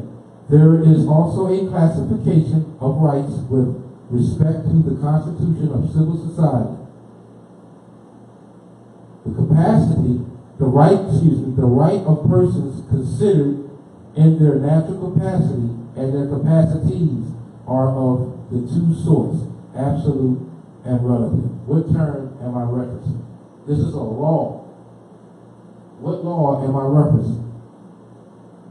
Where you have the classification of rights with respect to the constitution of civil society. What law would I be referencing? What would that be called? What kind of law would that be called?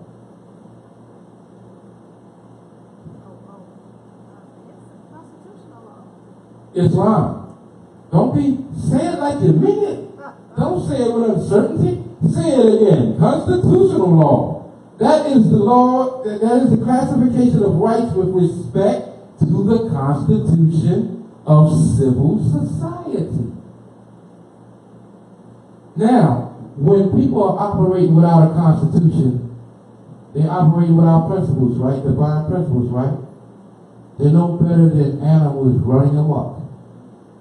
Now you see how they treat us, how they treat us? Now you see the purpose for the 14th Commandment? You see the purpose for the Buck Act? You see the purpose for the Trading with the Enemies Act? They are contingency platforms because we want to act like wild animals. Look at our sad little neighborhoods. And I won't say sad because the etymology on sad is satisfied. Yeah, I was just going to say that. So look at our shameful areas, communities. I don't say neighborhoods. It's corporate. Look at our shameful areas of our communities. The foreign brothers and sisters and cousins of us, i.e. Chinese, Patuanian, Eritrean, Abyssinian, not Ethiopian, Abyssinian. Don't let them fool you. They're Abyssinian. Now, Yemen, so forth. They come over here and they come in our communities and they put bulletproof glass up. I'm just going to stop right there. That is so shameful. It speaks of how animalistic we've become, to where you don't go to no one else's land if you tour. I challenge you. Go to China, Japan. Go to Germany. If you can, go to Russia. Go to different parts of Africa. And when they say Africa, make sure you qualify 54 different nations over there. So if you're going to Zimbabwe, Ghana, places like that, when you go into their establishments, I almost can guarantee you, and I've never been, it's just in spirit I know, there's no bulletproof glass. I can come and do my transaction without them feeling a threat for me. However, over here, when I say here, let me qualify. However, at the North Gate, in our areas which we call communities, where we domicile, it's so shameful to see that when you walk into an establishment, how they treat you as if you're an animal by putting up a bulletproof glass to separate themselves from you. And yet, we still patronize and go into these establishments and get served and give them our donuts, gift notes, because we're not giving them all for money, gold and silver, so we're giving them our donuts, gift notes, which they didn't in turn discharge against the United States debt, go back home wealthy, and treat us like animals, not per se talking to us, but the very action of having a bulletproof glass that separates you from I and doing a business transaction. It's shameful. We should look at that ourselves and take a hard look at ourselves and our communities and hang our heads low from shame so that we can pick it back up in honor. We should not have that. It started out with some, now it's becoming spread to others, where the Chinese might be the first people you've seen do that. Now you can see other nations over here doing the same thing. And with respect to them, I don't blame them. I've seen some of us at work, not in our proper person. I've seen us walk into an Asian store, and I know from my scholarship studies that this is the uniting of Asia. That's my kin. But yet, I can go into an establishment and see one of my own kin disrespect another one of our kin. Hurry up, fix my food, you Chinese chink. Whoa. And wonder why they gotta put up, get my money right. Stuff like that. Getting indignant, bang on the glass, pop, pop, pop, give me my order. And they look at us like, wow, we're friends. They know.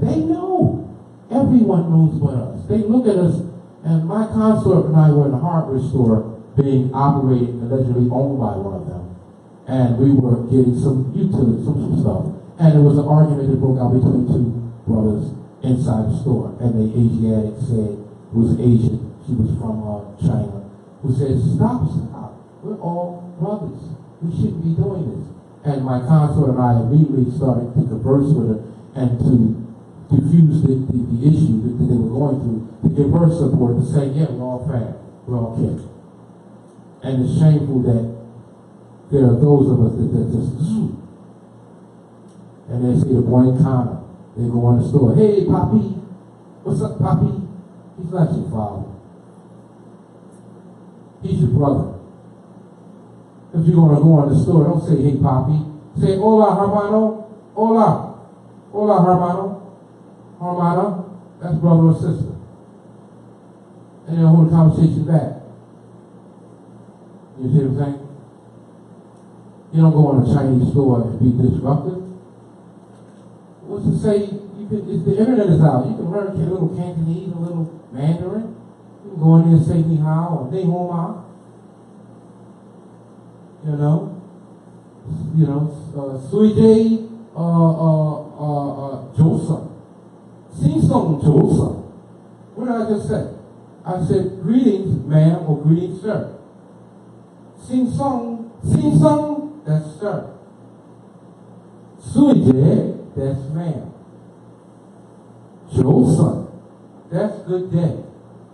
In every other language, they say good day. We only want to say good morning because we can't read. Because ing means to end. And more, I got one for you. Speaking of more, just give me a second. Speaking of that,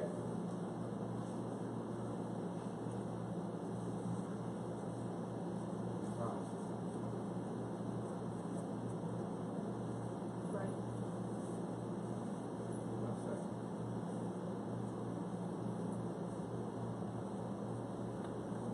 here we go. M-A-R. I gotta write this one down.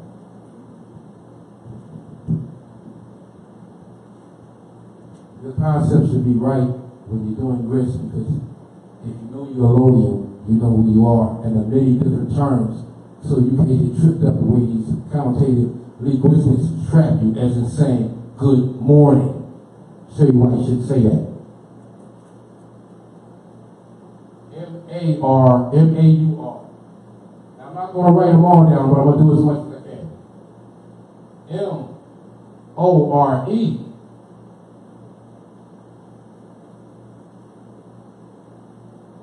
M-O-W-R-E.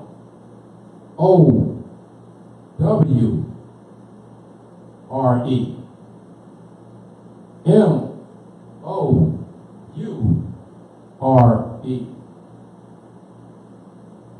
M-E-R. M-O-R.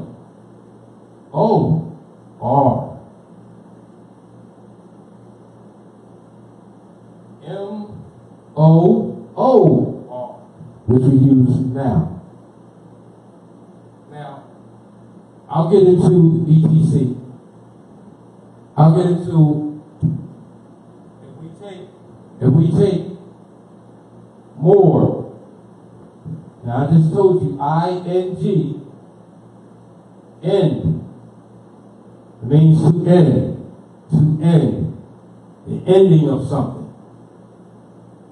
Now, if I take more, which is more, which is me, which is you, and I say in, to end, what am I really saying in essence? Another more.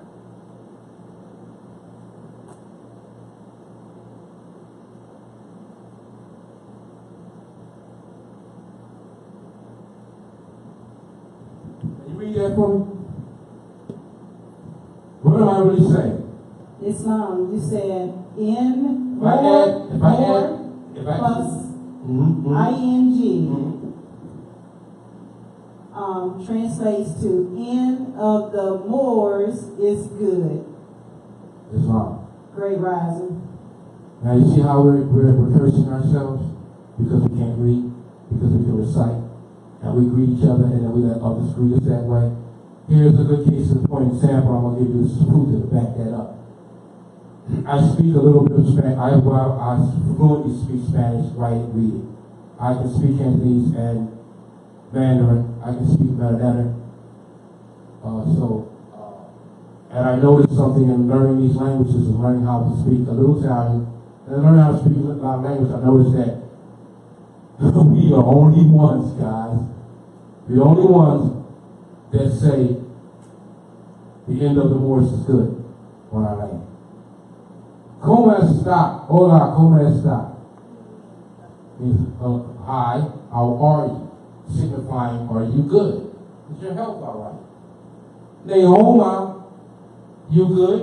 I would respond if you were Chinese and say Nehoma in Mandarin and say ho or ho ho, with the syllables rising and going up. Ho ho, meaning I'm very good. Dolce would be Cantonese, saying thank you.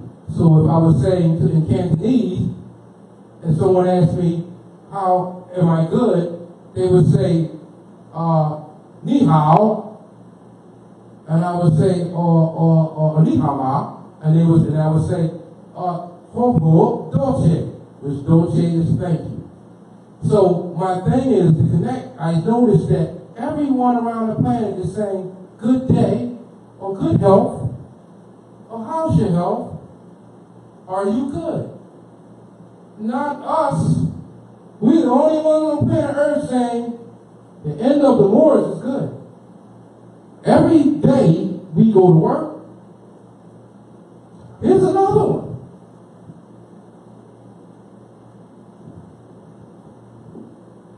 But this don't stop there. Who is mother?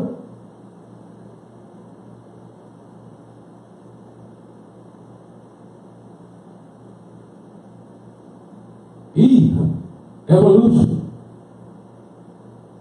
is referenced signifying mother, our nativity. The reason why I have the question of the stars, mother and son, is economy, it's moon economic, it's actually the economics of the civilization of the planet. So Eve is referencing mother. So when the same principle, evening, is saying that you say it's a good evening, or it's good for the subjugation of mother, or it's good as mother's end. And in the actuality, being that we are the unum sanctum, there is no mother. It's ended mother. They ended mother. Well, in truth, she's not ended. She can't be because she's eternal. However, they're running off of that. So, remember, it's all about wordplay on our land. Connotative linguistics, semantic language, versus denotative linguistics. And it's proper etymology. So, if you can control the minds of man, which is mother, you can control the nation. So, how do I control the minds of man? While I twist around the etymon of the actual terms that are words that they don't put together as terms, I twist that around. And then I feed it back to them to regurgitate back to me in a connotative presentment, and I got it. I can rule you all day. Because I don't have to rule you, sons. All I have to do is rule mom. I'll put in place that mom is so under my control, before you even come out the womb, you already scared of me. So you're going to come out the room, never seen me a day in your life with your first two eyes, but with your third eye, you see me. Because you see me through mother's eyes. So being that you see me, you already fear me. So that's the psychological charge they put on us, or the psychological beatdown they put on us. And long as mother stays out of the game, out of enforcement, of being herself, we got a long way to go, brothers. We can be the toughest, strongest, muscleless. We'll never be as strong as her. We need her to be able to end this. And we do that by knowing who we are first and doing the refinement of ourselves and getting into the etymology of the words so that we can do better writ concepts. Because, the better writs from the concepts. Our concepts are correct, we do better writs. We do better writs, we enforce the Constitution, like the prophet said. We do that, we're not subjugated. We're not getting rid of it, like the prophet said. You'll be abused if you don't carry out the law by citizens. Whatever they can't do to you, they can't do to you. And when you're doing it collectively, you're speaking as a body politic. Now you're back in harmony with the nations. Now we can speak with the one voice. Pay up, i.e. repair a nation, i.e. reparations. Pay up. You see what I'm saying? And we wouldn't go out there and be seeking benefits under the color of law if we knew how to read. Because we would know we'd be setting ourselves up. And we don't want to set ourselves up. Alright, let's move on. I gotta give you this one because a lot are confused about this one. Yes.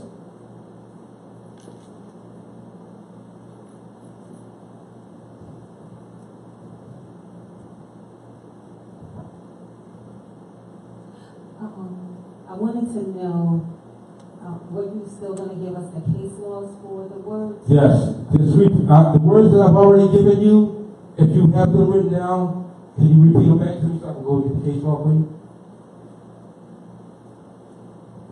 I have common law. Common law.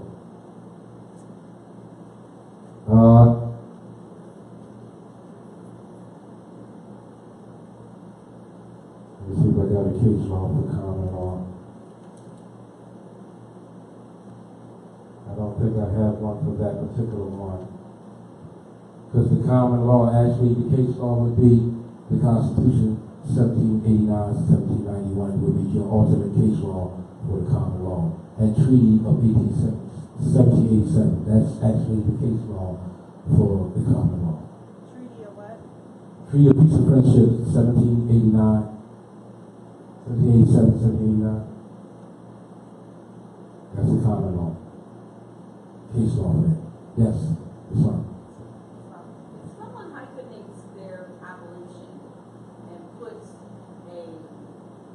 another word after the title, L or Z, is that correct? Give me an example. Like if I call myself Naila, Indana, L. Jones, hyphen Jones. Well, what you really saying, if you call yourself, so like Mother was saying, if she called herself Naila, and then she put in her allodial title, which would be ill, and then she put surname of a modern European, branded presentment like Jones at the end of ill. But what you just did is you walk out of the servitude cage and walk right back in. You did a revolving door. Hey, I was free for a couple seconds. That felt good. I'm going back in.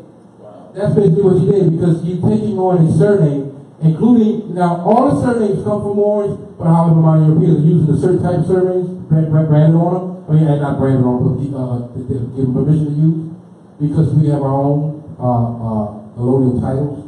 And so to take your allodial title and turn around and put Isolagus, my European surname brand that was branded on you, you're turning around and you're taking what was allodial in character, free, uncovered, held by any Lord,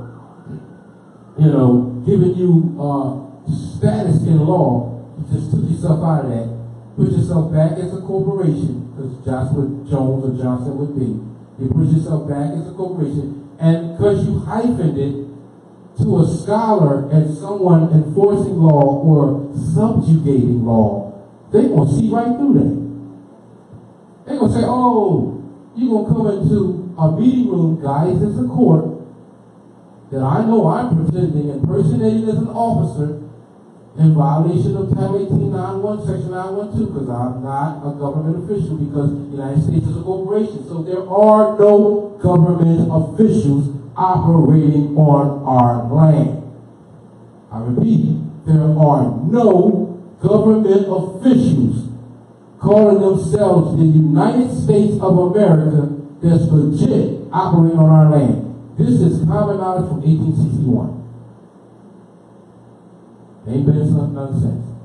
Well, I said that because I just noticed something, and I'm not trying to offend anyone, but names pop up on the screen, Right. and I saw that, and the person happened to say I'm in my proper person as a comment, and I say that because I wanted you to give the correction so that person, if they didn't realize this was the case, and it's not to offend them, right, but it's to correct them, because right, what I see on the screen, right, I didn't say their appellation, but it's like that, right, and they think that they're in their proper person, and you just explain it. Islam. So, and we're here to help get things right. Right. Not to, and I hope this person realizes not trying to call you out, but bring you up. Right. That's all we're doing, is rising you up. It's not an attack on you. We love you. You are our kin. You are just struggling with information as I once was, or as some of us still are. So it's not a beat down. It's not an attack. We're just showing you that you're making a mistake, and it's better to take it from your kin and accept it you know, because we got to be able to accept honest criticism if we do wrong, even myself. So all we're doing is trying to do that so that you don't go out there and face in the real situation and get beat down and then be looking like, wow, I wish somebody had educated me, informed me, so I wouldn't even took this path. So start now by not even taking that path. If you're going to, you have a choice because voluntary servitude is not unlawful. However, if you don't want to be in servitude and you know it's not right by divine law, get yourself out. Proclaim your nationality by knowing, cognizantly knowing who you are by blood, birthright, customs, culture, and time immemorial. So that way, as you're being yourself, you trump what they call the canon law with the common law. If you do anything outside of that, which will be reflective in your allodial title and your appellation only. If you go astray from that and you do hyphen, add this or add that, what we do, well, not what we do, because collectively we're moving forward, but you will take yourself out of the collective form of your allodial brothers and sisters, putting yourself in danger, setting yourself by yourself under Admiralty Maritime Law, water of the state, lost at sea, because you just jumped back into the ocean with the sharks with Johnson, Jones. Now, these are not your names. These are not the naming corporation. So, when you just hyphen that Johnson or Jones or whatever have you, you just hyphen back your allodial title to a corporation. Because you gave it a name, which name is corporation. You gave it a surname that not even belong to your ancestors. Yes, that's fine, mother. That's fine. The case law for inalienable rights? Inalienable. I don't have that one up because I didn't have that card made up in time. I have a lot of other ones. So, do you have a law dictionary? I'm sorry? Do you have a black law dictionary? You don't? Is there anyone in the room that we have? Because I didn't bring mine with me. It's not here today. Well, what I can do is after this class, I'll search for it with you because I have a black law on my cell phone, but I don't want to get sidetracked. So I'll give you all the case laws that you need.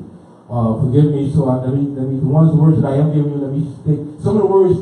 Some of the words I didn't have the definition written down, so I didn't have the case law. So I'm going to just give you the ones that I have the case laws too. So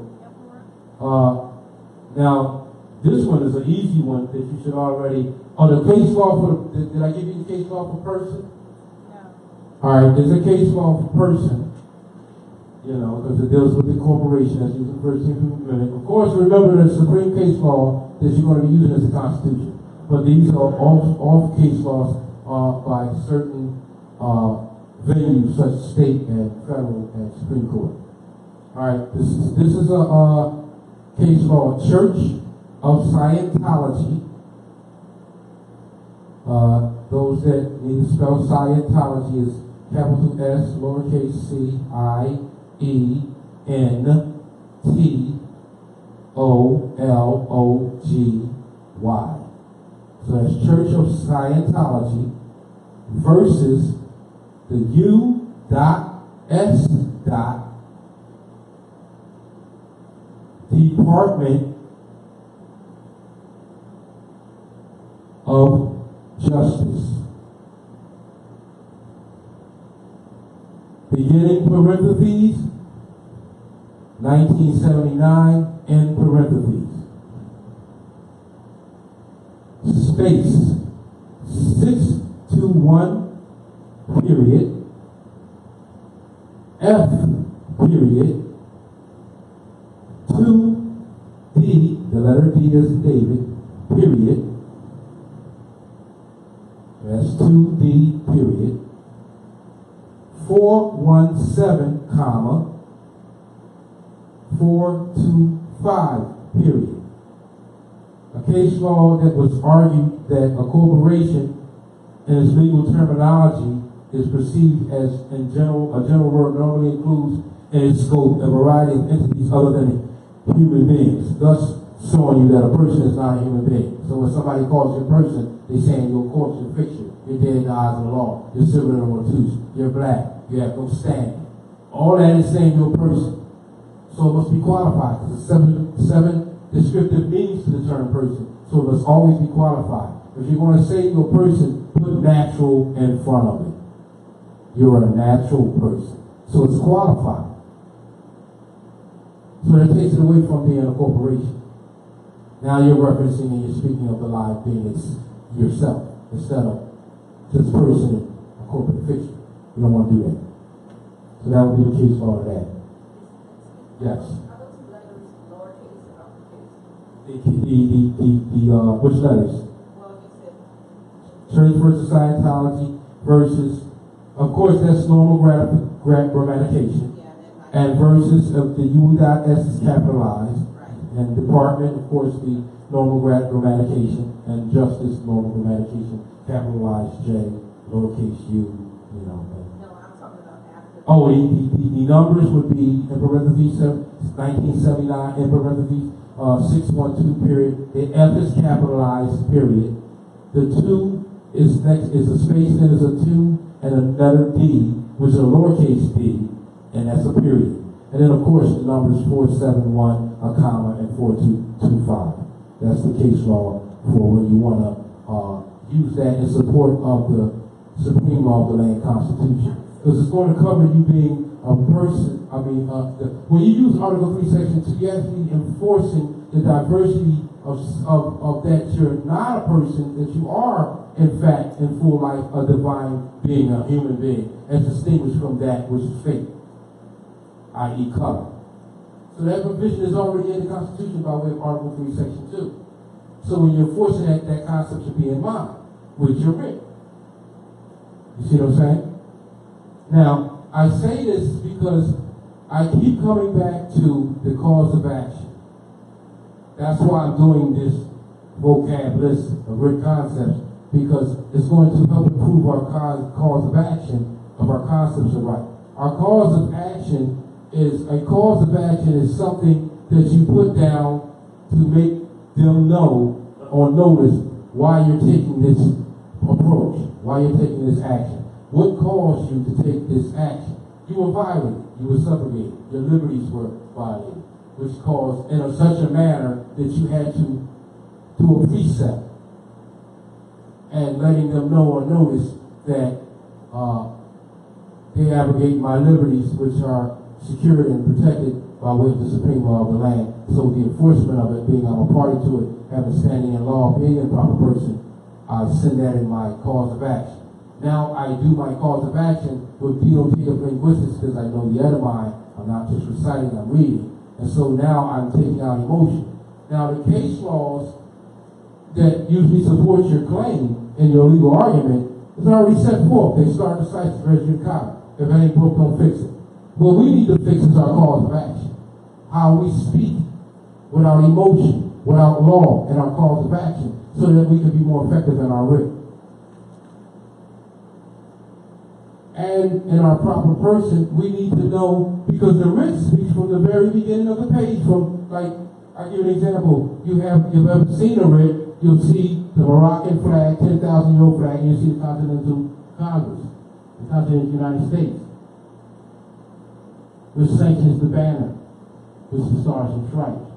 So you're flying your colors, you're not lost at sea, as you have a document that's going to be docking at a port. So you don't want it to be lost at sea. You want it to have the same way if a ship was on sea and there's no flag with it, it can be aborted. Its contents can be seized, i.e. your words can be seized, used against you in a court of law, or torn up and thrown in a circular fire. So you want to have the identifiers that you have not lost at sea, you fly in your colors. So you would have your Moroccan flag and you would have your continental flag, the United States, to let them know that you sanctioned that banner. You're not under subjugation. Then you would go down and you would have your heading, which would say the Federal Republican the Federal Republic, the Moorish government, the Moorish Federal Republic government. So to that effect. Stating that you are aware that you are government. And government is family, kin.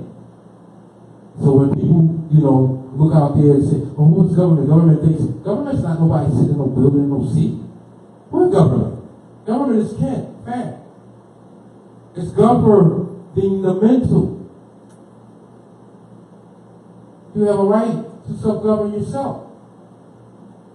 So it's governing the mental. So that needs to be updated on your head.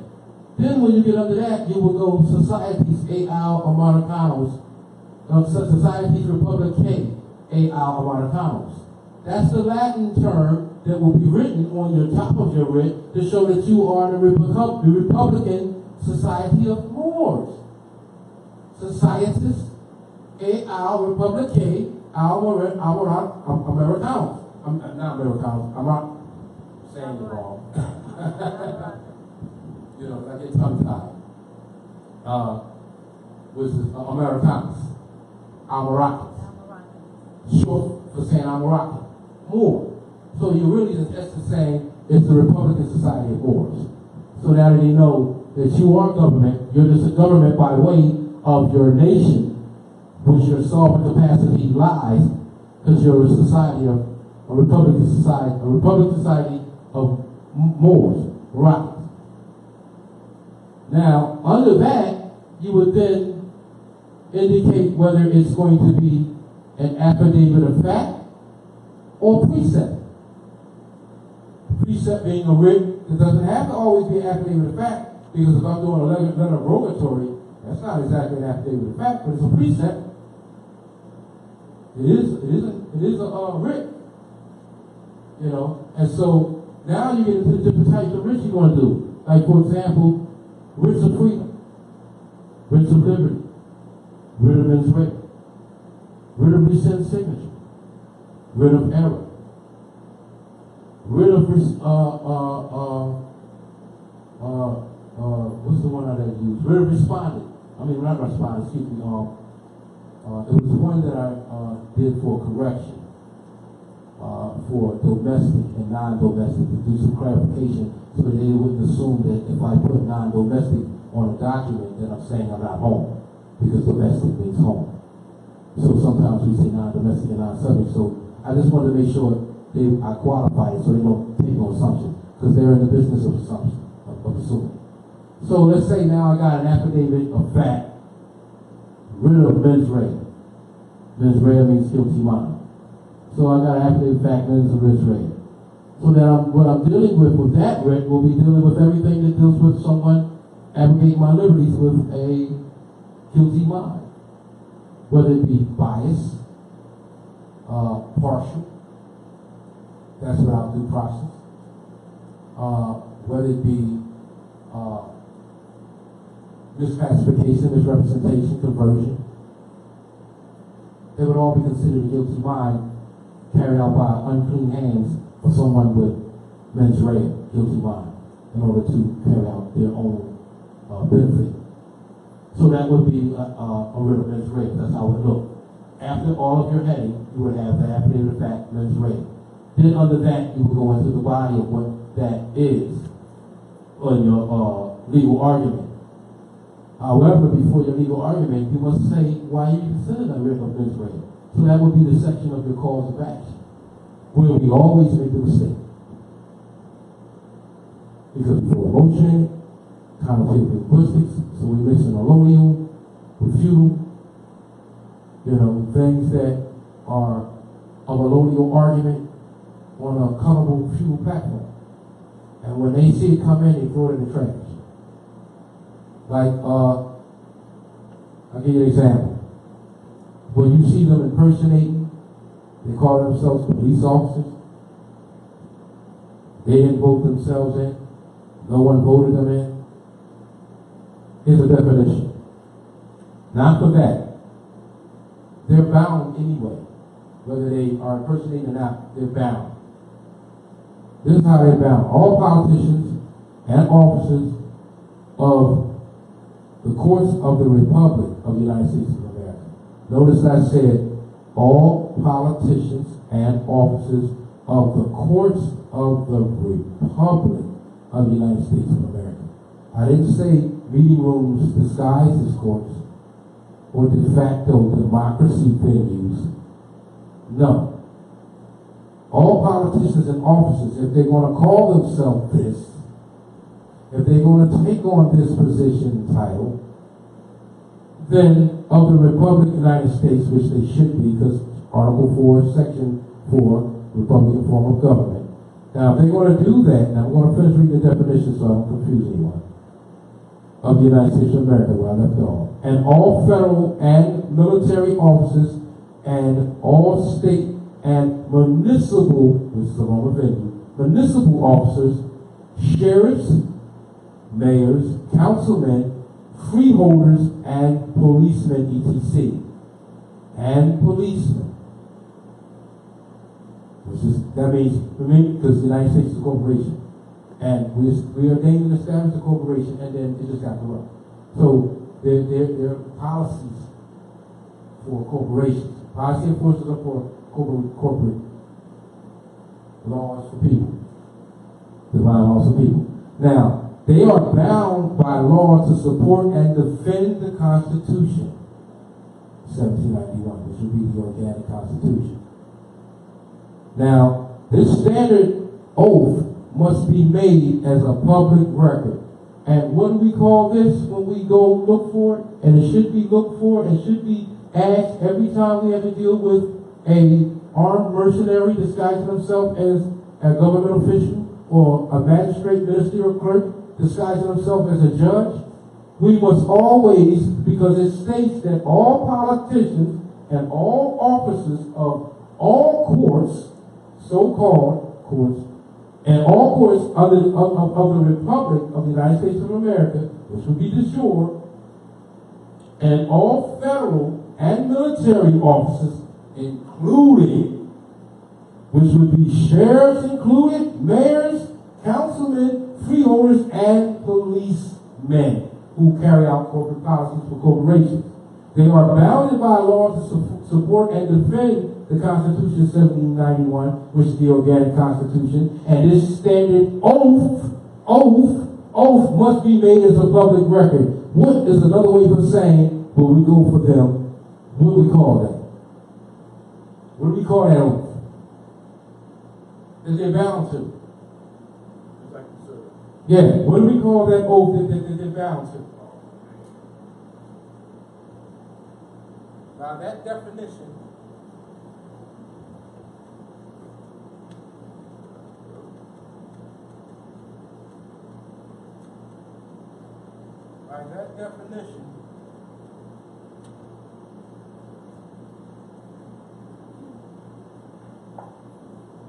by that definition, when we're looking to enforce the law, when we're subjugated or abrogated, our liberties are abrogated by a politician or by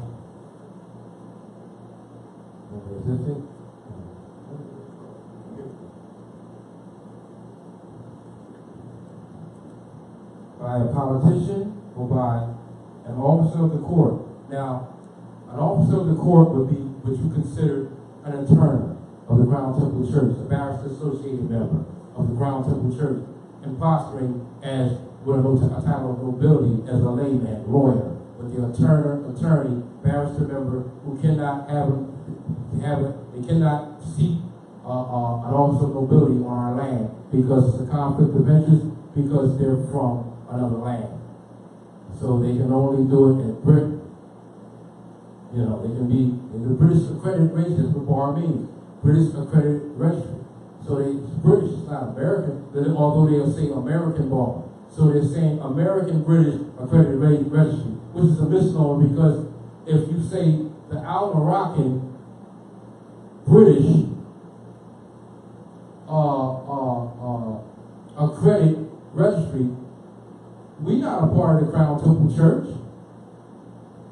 We're not attorneys that make up the body of the Crown Temple Church on Free Street, Chancery, Chancery Road. We don't do that. We are the laymen and lawmen of the land. So therefore, when a politician or officer of the court who's impersonating a layman, a lawman of the land, is really just attorney, Barrister Association member, attorney of the Crown Temple Church, that's an officer of the court. So when you see that terminology, officer of the court, you know he's speaking of attorneys. Because they're not the legitimate, it's only one court that we ordain, that's the Supreme Court. Are there any officers that have been elected by the collective capacity of sovereign people under the nation where their sovereignty resides, sitting in those seats? No. So it's the coup of 1861, so the seats they're sitting in are substitute seats.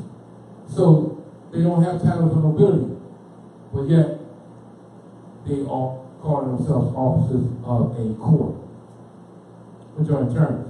So when you see the term, all politicians, all officers of the court, means, i.e., all high priests, because who politicians are, low-line sorcery high priests, dark priests, and attorneys.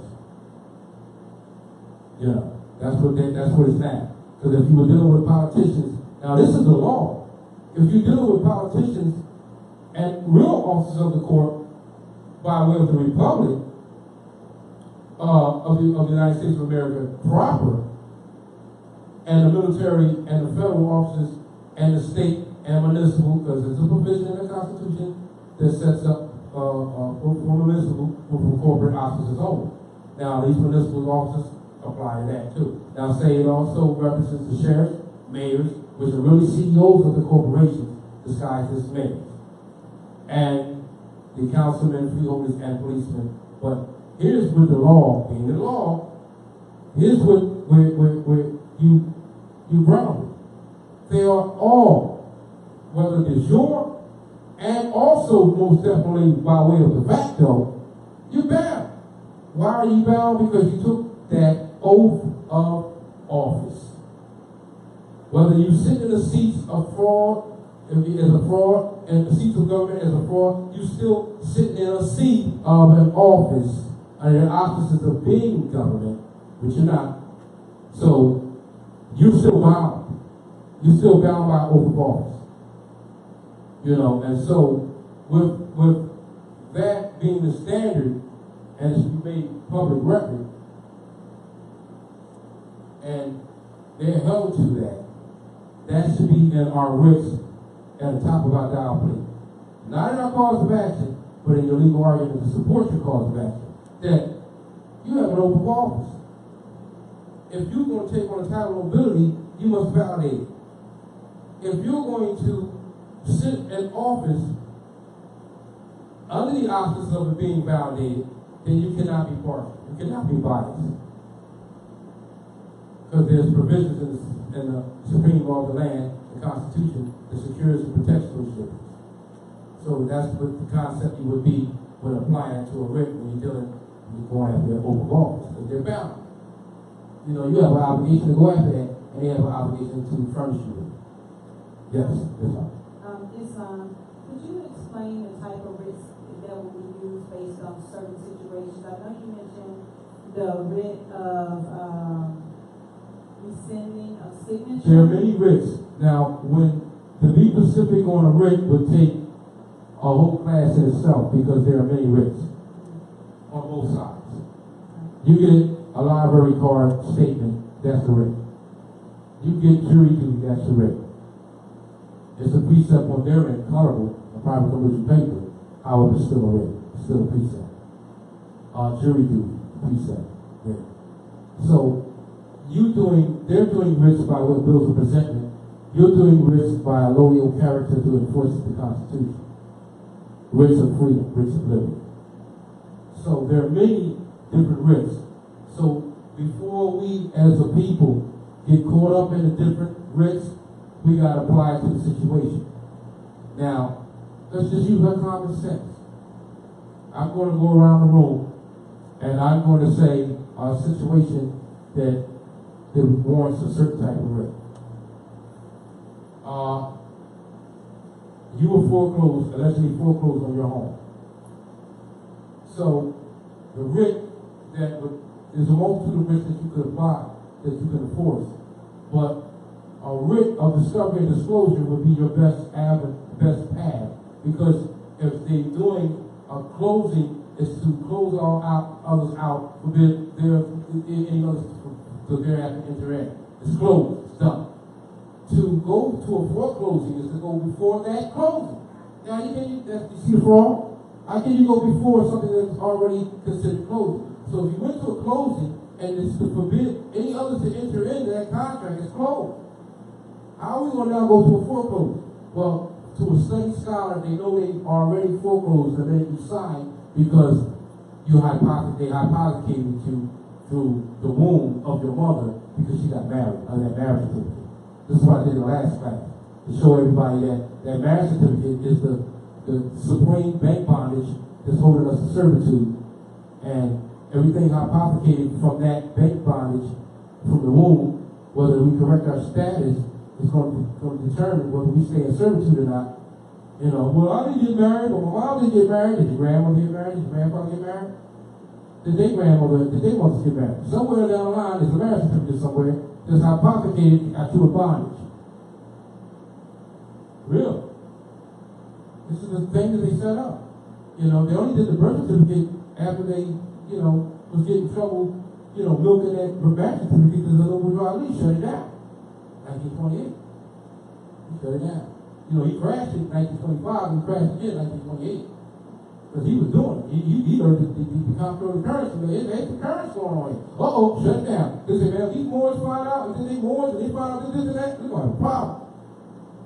That's why he had to do the Emergency Banking Act, 1933, and they came with that new raw deal, the new deal. This was a raw deal. As opposed to the so-called economic depression. What they was doing a shell company to find another way to subjugate us, still usurp from us, without letting us know. To create no chaos and no uproar. That's what that was about. So when we really looking at how they did encroachment over the time, the infringement, the abrogation, over a period of time, we see that a lot of this is because we were in tacit acquiescence and laches. Laches mean that we stayed in tacit acquiescence, abandoning it, not caring, not concerned about our own birthright principles, the time immemorial, our own customs and culture. We stayed away from it so long that it's become the norm and the status quo now. It's the status quo amongst the people in their sedentary lifestyle to just get up, go to work. Now, I won't say, let me qualify that. Not go to work, go to job. Because they're not going to work. They're going to job. Work, there's nothing wrong with work, don't get me wrong. There's nothing wrong with working. Working is good for the spirit and soul. I own my own business. I write music. I teach martial arts. I'm writing my own book. It's always good to work for yourself. Work is not wrong. Job long ago, as in the biblical text that we call the Bible, told you in the book of Job, it's the strip you of your wealth. So people don't make the connection that the book of Job, this is a guidebook. I'm not supposed to look at this book and think of some anthropomorphic story or some beings that's walking around like there's nobody walking around named Jesus. That's a passcode for justice. All nations know that. We all know that. We already know that, that's a password. And look, in Matthew's, I'm not sure the chapter.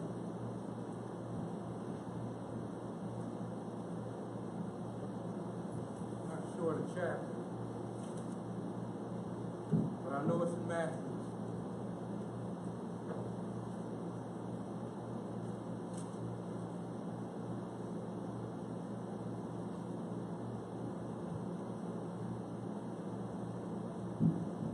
I want to read you another one from there, but I know this is in Matthew, where it tells you, of course it is Matthew, it tells you that it actually says it in there, it's written in there. Jesus is the password for justice. Jesus is justice. But yet the preacher will go to church and tell you Jesus is the Son of God, Son of the Lord. Now, wait a minute, you contradicting yourself. That's another reason why I got out of that building. Because he kept contradicting himself. All right, wait a minute, hold up. Now, I know for a fact that you're telling me if there's new members in here, which come on down to the pulpit, and whoo, a light bulb went off my head. Wait a minute. I know the etymology is to pull, is to distract, or to bring down, and a pit is a ditch. So you saying come out to the pulpit for membership to be in a pulpit. And so I'm saying, all right, wait, I'm looking at how they talk, and then they look at the certain words that they use when they preach to you, and they say certain references like Job, which they don't really cover too much when they preach it. They say it from that. You know what preachers like to really preach to when they really want to get you? Because I almost became one, because that's my part of my background. I grew up in the church, in that so-called church, and grandmother made us go Sunday to Sunday. We didn't have outside play. I didn't have friends like that to go play with. My friends were coming from the church, and that's what I was. That's how I learned how to read and write, music, and play, and sing. So we stayed there. So I can't be the popcorn color black. But in doing that, I've seen how they, and studying, I've seen how they're now able to get to people. They stay away from certain subjects in the Bible that will make your common sense kick in. I'm not going to talk about Job and the strip of your wealth, because then you're going to say, wait, that sounds so much like job. And you know what, they taxing me, and they, every time I go to work, I get this job. All these provisions are set up, not provisions, but all these sanctions are set up. Tariffs, which they call taxes, are set up. And so, and then they robbing me of everything. I got to pay this, I got so-called pay this, so-called pay that. Tax for this, tax for that, tax for generating, tax for using. That sounds like Job. That sounds like the book of Job. Same like I read out of Job. But if you made that connection, you will see that it's true. That it is that. Well, here's another one. The book of Paul. Where Paul tells you it's all right to eat pork. Eat what you want. Eat what you like. But when you look at Luke, Yeshua said, make the fruit trees and the fruit you eat. Why y'all following Paul? Fruit with seeds. Yeah, with seeds. Not that seedless stuff, that's right, brother. With seeds. Because seeds means that it's just like the etymology, it's like the goat, it's the root. The seed can reproduce itself. So why would you want to eat an apple that can't reproduce itself? Seedless can reproduce itself. I want to eat a grape or an apple or an orange that can't reproduce itself. Then I'm eating modified food. That's why I'm here. Islam, that more than likely, whatever it is that retards the growth of seeds in that fruit is the same thing it'll do the same thing in your body eventually. Exactly. Exactly. And I had a friend, on a side note, I had a friend who was a mortician, who does the preparing the body so it could go into the casket and clean it all out. Formaldehyde process. And he would say also to me, man, stay away from that meat, Aaron. And I said, yeah, man, stay with that. And I would say, well, what's the whole deal with that? He said, when you open up these bodies, something scares you, didn't it? Yeah, he said, man, we don't digest that. Ever. And the human body is no graveyard for animals. You're making our body a graveyard for animals. It's not designed to be that. It doesn't digest, it doesn't go away, it rots. It's called what they call permeation, where it turns to rot. Like, I'll give you a synopsis of how we, in our sedentary lifestyle, have our eating habits. Now, I'm a cow. Cow gets stripped down. Cow gets stripped down while it's alive, in fear, so that the meat would be scared meat. It's a ritual Romans use. They even do it in the pedophilia that's being disfound now. Because pedophilia, people think it's just touching them. No, it's to take your child, hang upside down, stab them while you're alive, cut pieces of flesh off and eat it while you're alive. Put severe fear in them so the meat will be tasty for the animal, which the mind European is. And they drink the blood. That's true pedophilia. So everybody's got that terminology. Pedophilia is wrong. This is why it's being smelled and hot. And everybody you think that you know is a star, everybody you know is a star. Football, basketball, acting, music, what have you. They're part of it. So go ahead and like your favorite star, your very favorite video host, your favorite athlete. You condone it, because man is mine. You condone the pedophilia. They're all part of it.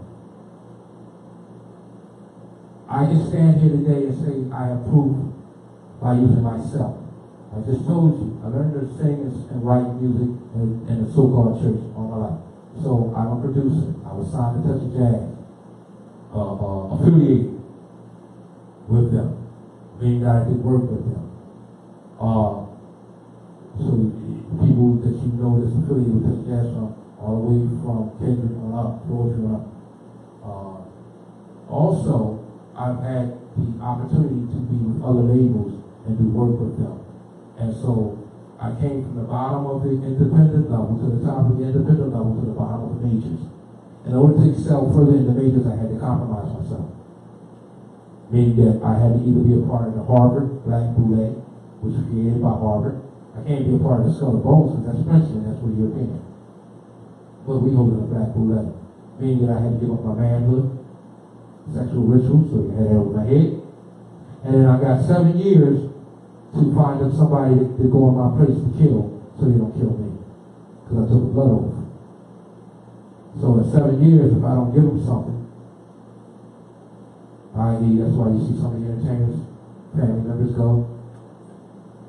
I'm not going to mention no names because I don't want to embarrass nobody, but some family members go because their loved one is in the music business or acting or the star role or on the A-list. In order to make the A-list, the A-list is a $20 million payout for any actor like does a movie. That means you're a star. You're not a co-star, you're the star. The movie's centered around you.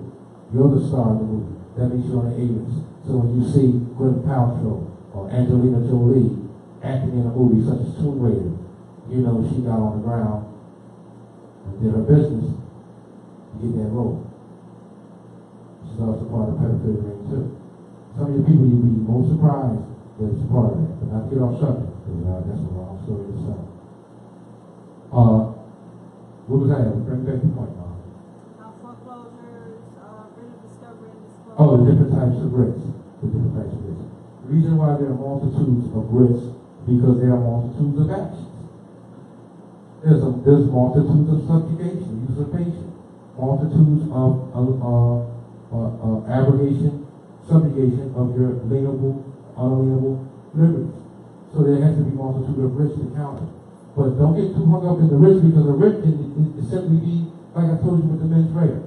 It simply can be to the issue that's at hand.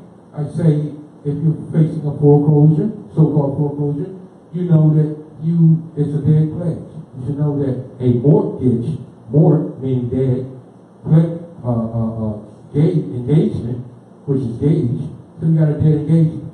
So the pledge is dead. If it's a dead pledge, that means the contract is dead. So the pledge would be like a contract. But if the contract is dead, then the pledge is dead. Dead pledge, i.e. dead contract, i.e. mortgage. So if you have a dead pledge, you should be saying it as that in your writ. It should not be written down in your writ as a mortgage, because that's a connotative presentment. And if they do that, you can't do a connotative presentment and counter their connotative presentment with a connotative presentment. So you have to come with something eroding on the character. So you were speaking this etymology as the denotative presentment by saying it's a mortgage, a dead pledge, a bondage,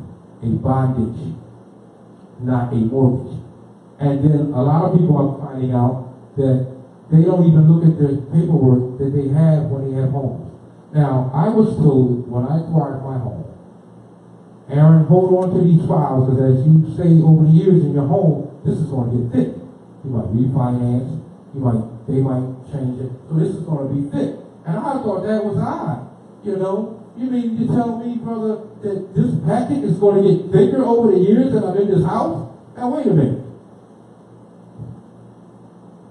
I just acquired a car. I just acquired some shoes and a jacket. The car hit me with a tariff, tax, satisfied it. Under the auspice of thinking I satisfied it, but I didn't discharge it, it's private commercial paper. Right. The shoes I acquired, I gave them the notice in reference of the tax, tariff, and the jacket. And they didn't come back after that again. And I didn't get no big packet building up on my stewardship of the jacket or the shoes.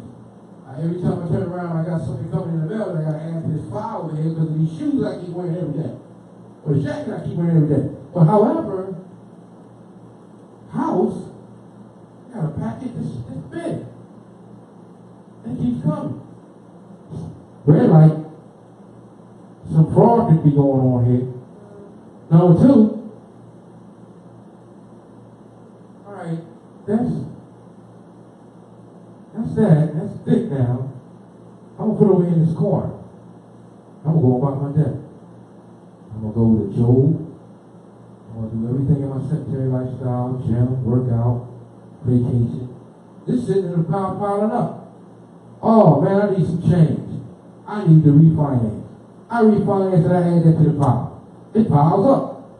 I sit it back over in the corner. Not once did any of us look in those instruments and see the letters, terms that form the term in an acronym: M dot, E dot, R dot, S dot, mirrors, mortgage, here place, electronic registry system. Can you make a contract with something fictitious? A corporation has parity with the real. Minors can't make a contract. Now you get the contract law.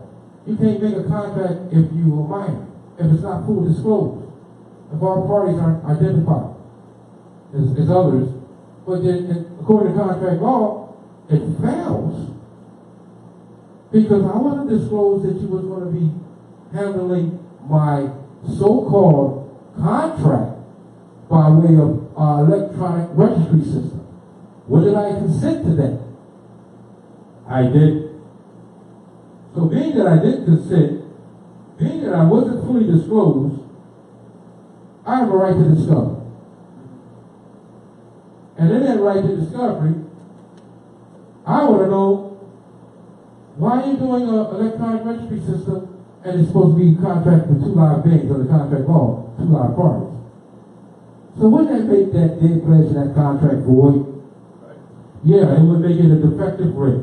That's what I'm looking for right now. It would make it a defective writ. Now remember, we on writs, right? Concepts of writs, right? They said writs as we said writs. We said writs of freedom and liberty. They said writs of bills of presentment and so forth. So that would be a void writ. Let me just get it right here. I got time to show you.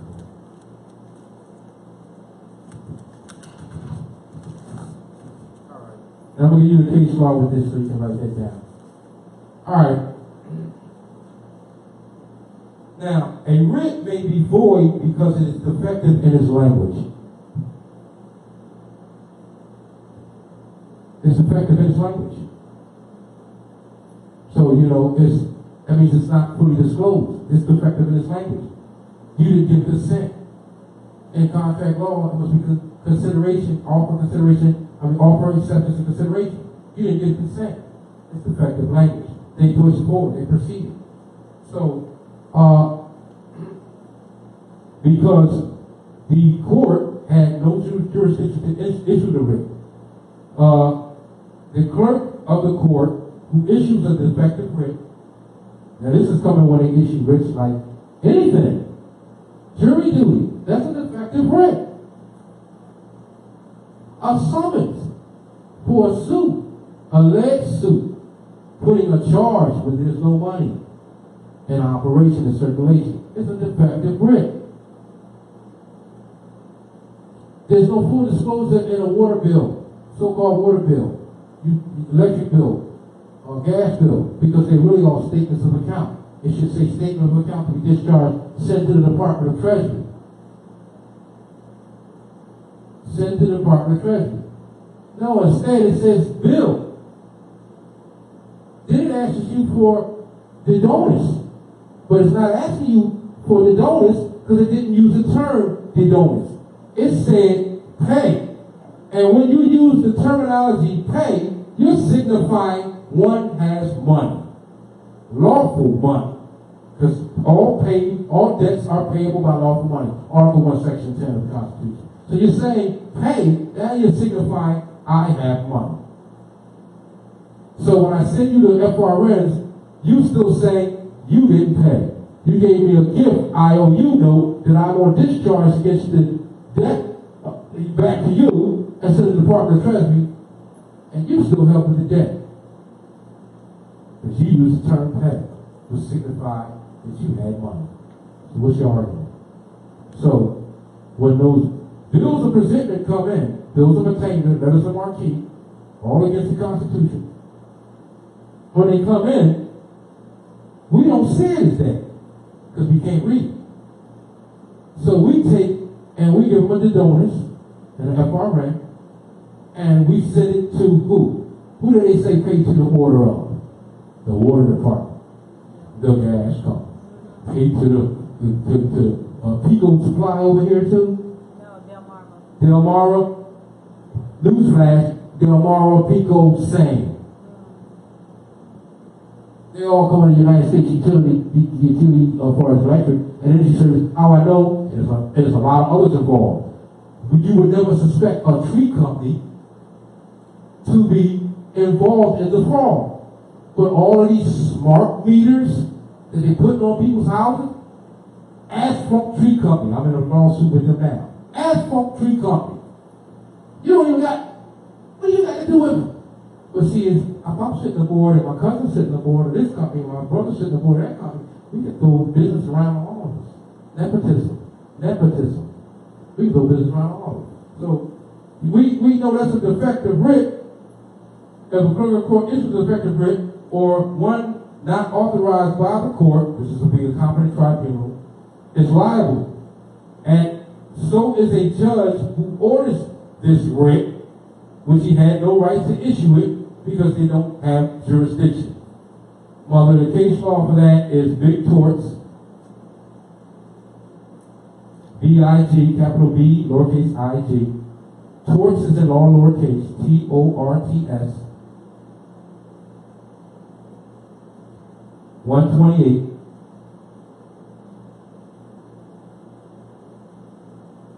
Here's the second one. Ready?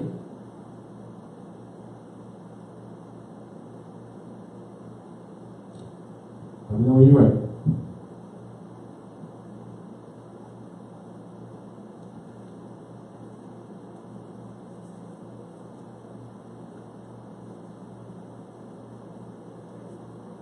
Ready? All right, the second one is also big torch, capital B, lowercase I-G.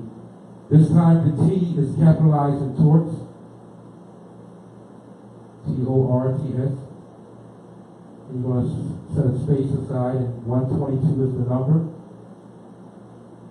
Then you're going to write lowercase n, as in Nancy, I, X, O, N, for Nixon. And that's versus. Reeves, capital R, E-E-V-E-S, comma, number 65, capital M-I, lowercase n, so it's a capital M, lowercase I, lowercase n, lowercase n. For men, put a period after that. 159, comma, 67, space, and then put a lowercase n period, a capital W period, 989, comma, 33, space, capital L dot, capital R dot, capital A dot, space 506 dot, and this can be found for those who have law books and your Boudier's Law Encyclopedia, Rawley's third revision on page 1182.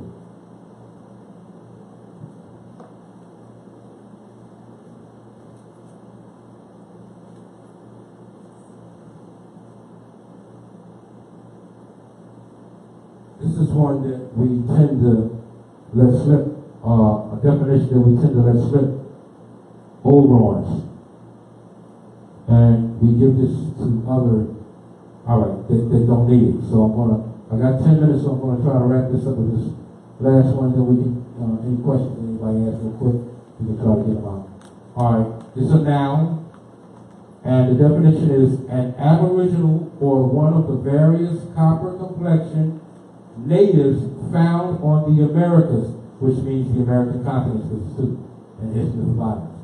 And it was found by the modern Europeans, and it's the original application of this term. What is this term? It's a noun, and an aboriginal, or one of the various copper complexion people, natives, found on the American continent by the modern Europeans. And the original application of this term is what?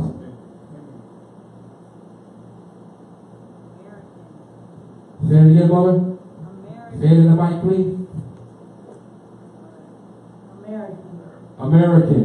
Now, we know that's the misnomer for the true appellation, which is Al-Maraki, short for being Moor, which is the copper complexion. So when these modern Europeans, or even certain other nations, people who come over here and they say, I'm Italian American, I'm Chinese American, or I'm German American, or modern Europeans say I'm American. What's wrong with that picture, that statement? So many things. They're not American because they're not copper complexion. They can't, they're modern Europeans, so how can you gonna come over here and find yourself? Now it says by the law, the definition of the law, that you were found, that the Americans were found by the modern Europeans. So how could you be modern European and be American? How could you be Italian American, or I'm Russian American, or I'm Jewish American? There's no such thing. American is Al-Moroccan, is Moor. Bloodline, Moabite, root to Moabites.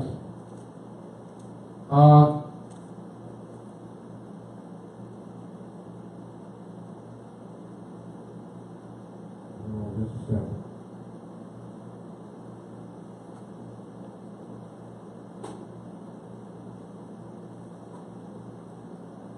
All right, it's 10 minutes. I'm going to close out. I was going to get into Ruth the Moabites in the Bible. So if those who want to look up on that, you can go to Ruth. It's chapter, I think it's verse 2. Chapter 2. Chapter 2, Ruth chapter 2. I think it's verse 3. No, verse 2. And Ruth the Moabitess said unto Naomi, let me now go unto the field and glean ears of corn after him in whose sight I shall find grace. Shall being a word of command. But I was going to get into that, but we don't have enough time. But it just goes to show you that that's the bloodline. It's even in the biblical text of our bloodline that the preacher won't tell you about that. He won't read from that because you'll make the connection that, wait a minute, who's the Moabites? We Moabites. I'm saying from the same bloodline. That's our bloodline. That's our birthright. So I'm all in the biblical state, huh? And that's my distant relative, as it is yours. Because we all relatives. Although we came out of different wombs, you're my brother, you're my brother, you're my sister, you're my sister, you're my sister. And so is who's all Holy Covenant, who all those who have the Circle 7, Holy Huran, chapter 25, we're all children of one father and one mother's breast has given us son. So we're all kin. So when you see in the Biblical Hills text, Ruth the Moabite, and you find out as you proclaim your nationality that that's your bloodline, you see the connection. So now you can go back and look at the Biblical Hills text and have fun reading it. You don't need to preach it no more. You can start to uncode it yourself. But don't do it by yourself. You need the Circle 7. You need the Wasp. You need the Vedas. You need the Septuagint. You need the Book of the Dead. You need more books to go along cross-reference with this, because it's an astrology book. It's a navigation book on the earth plane for your earthly salvation. Now, like my grandfather always told me, he who reads one book knows nothing. Read them all. How are you going to cross-reference and have a good discernment if you don't take the Quran and cross-reference it with the Biblical Hills text? And the prophet even said, when he gave us a Circle 7 Holy Quran, that it was the Quran that leads us back to the Quran of Mecca, which I have one of those also, and two. So I'm in all those books. And what I'm discovering is they're saying the same thing. Like Yahshua said, stop worshiping me. Did you get the message? Oh, God, he said, call me a really good man. Did you get the message? Brother Todd Sharif Bey is saying, I don't want to be redundant. Are you getting the message? I, Huran Rashid Hill, is saying, I implore you, take notes. Get the message so that you can be better people. We can be better people. We can govern ourselves. They can take down these bulletproof glass because we are more civil now. We can get back in a place to take care of affairs of man, enforcing the Constitution, and cleaning up this mess. What?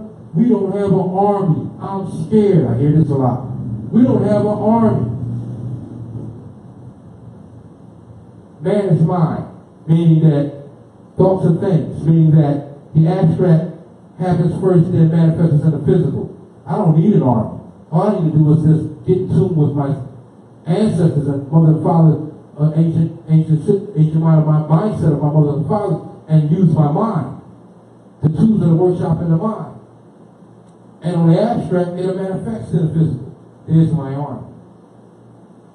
I think positive thoughts. I think of enforcing the law. I think of not being subjugated.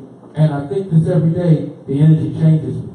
It manifests into the physical. That's my army. And on the second note, you got 6.5 million perfected assassins, Manchurians, that's kicking butt and taking names. Then you got 20 million, not the 6.5 million.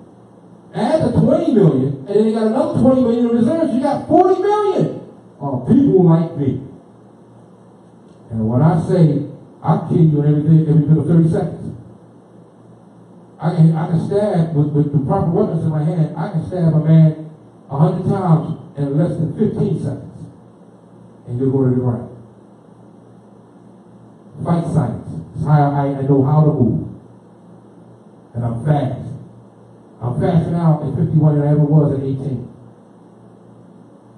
So I know what I'm capable of doing. And like my brother Taj was saying in a lecture, this is kind of like therapeutic for me. Because my energy is so strong and I get so frustrated that if I wasn't doing this, and I didn't have an outlet, because my outlet before this was music. I got out of the music business for various reasons. But then I didn't have an outlet. Because I stopped writing. Because I got tired of who I was writing for. Begging songs. And I'm rhythm. My stage name is rhythm. Means I do everything from hip-hop to contemporary, jazz, R&B, gospel. I won't write another gospel song. Because it's not a good spell. They beg it. They make me sick. And I love the gospel. I grew up singing, learning how to sing on that. And it makes me sick.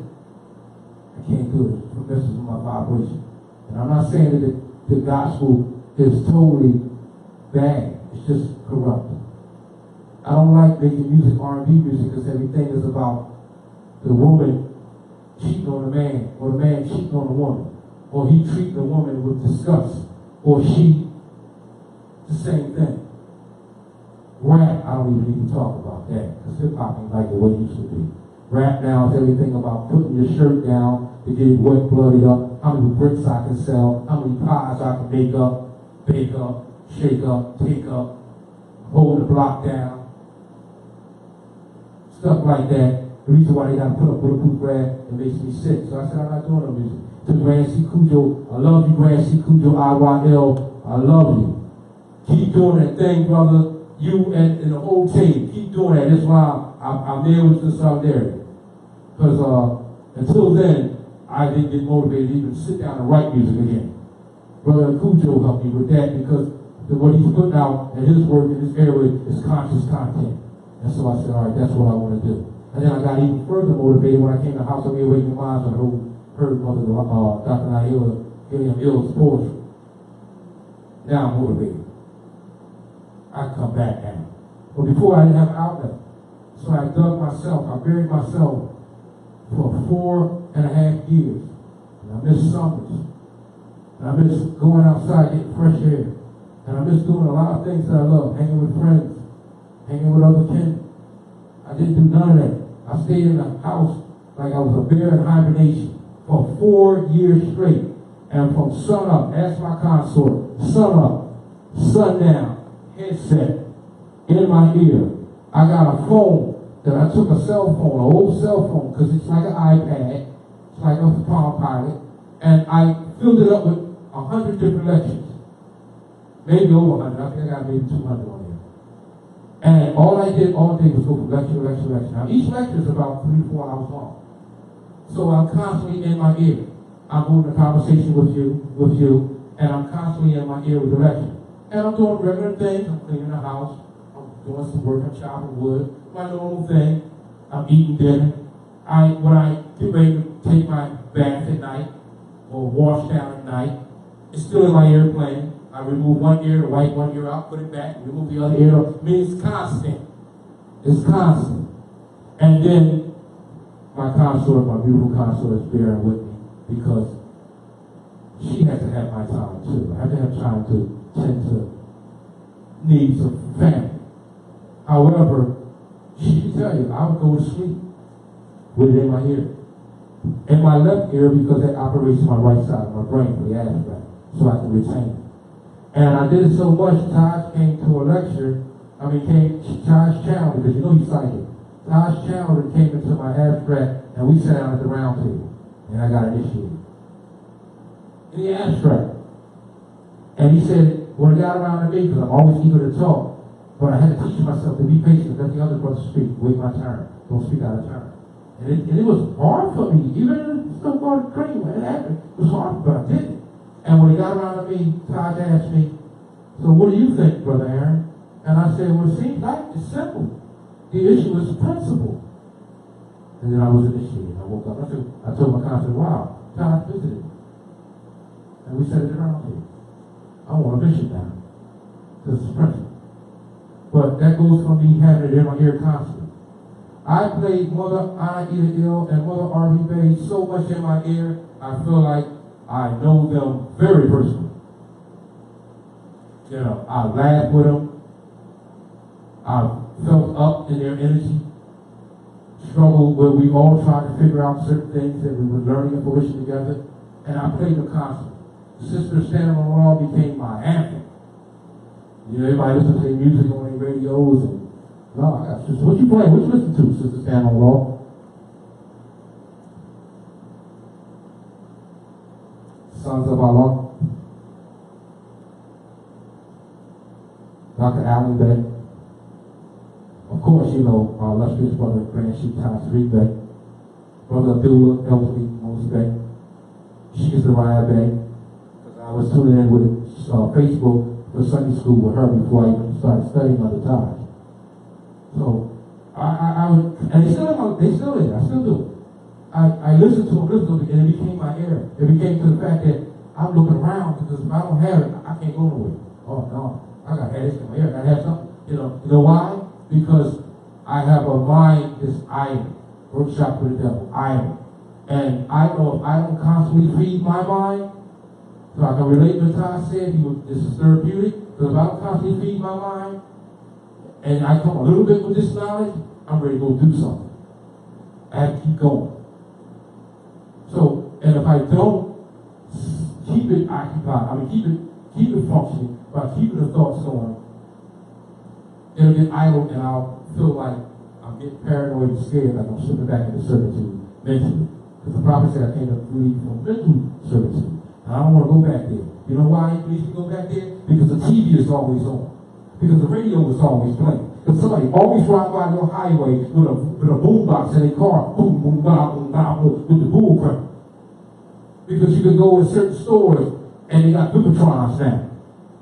Or something playing. Or you might walk around the laundromat or another store or shopping for clothes or outfit or suit. And you got to hear connotative linguistics all around you. So that's why I study, like the prophet told me. Because it's always there to suck you back. Be careful when somebody don't push back to servitude. I'm sincere in heart, whether I got energy to do this or not, I will still do it because I'm on a mission. I want to leave here with this, from this earth, knowing that I did what I could to share what I studied and came to fruition about in harmony with others, to set forth for our prosperity. Generations after, for my parents failed me and their parents failed them. But I'm not going to blame it on the elders, because we all at fault. Well, I failed in you too. I'm just not waking up. So I'm doing that to redeem myself, as everyone out there now coming into the light should do. We have an obligation, we have a mission to redeem humanity, uplift all humanity, by way of the one supreme issue that's the portion of the Constitution. We do that by learning the etymology, how to read instead of recite. We take emotion out of it. We use energy, spirit, sincerity, and we carry out the law. And the proper will be honored. Islam, thanks for coming out. Thank you, Brother L. Thank you very much for the vocab list for Writ concepts.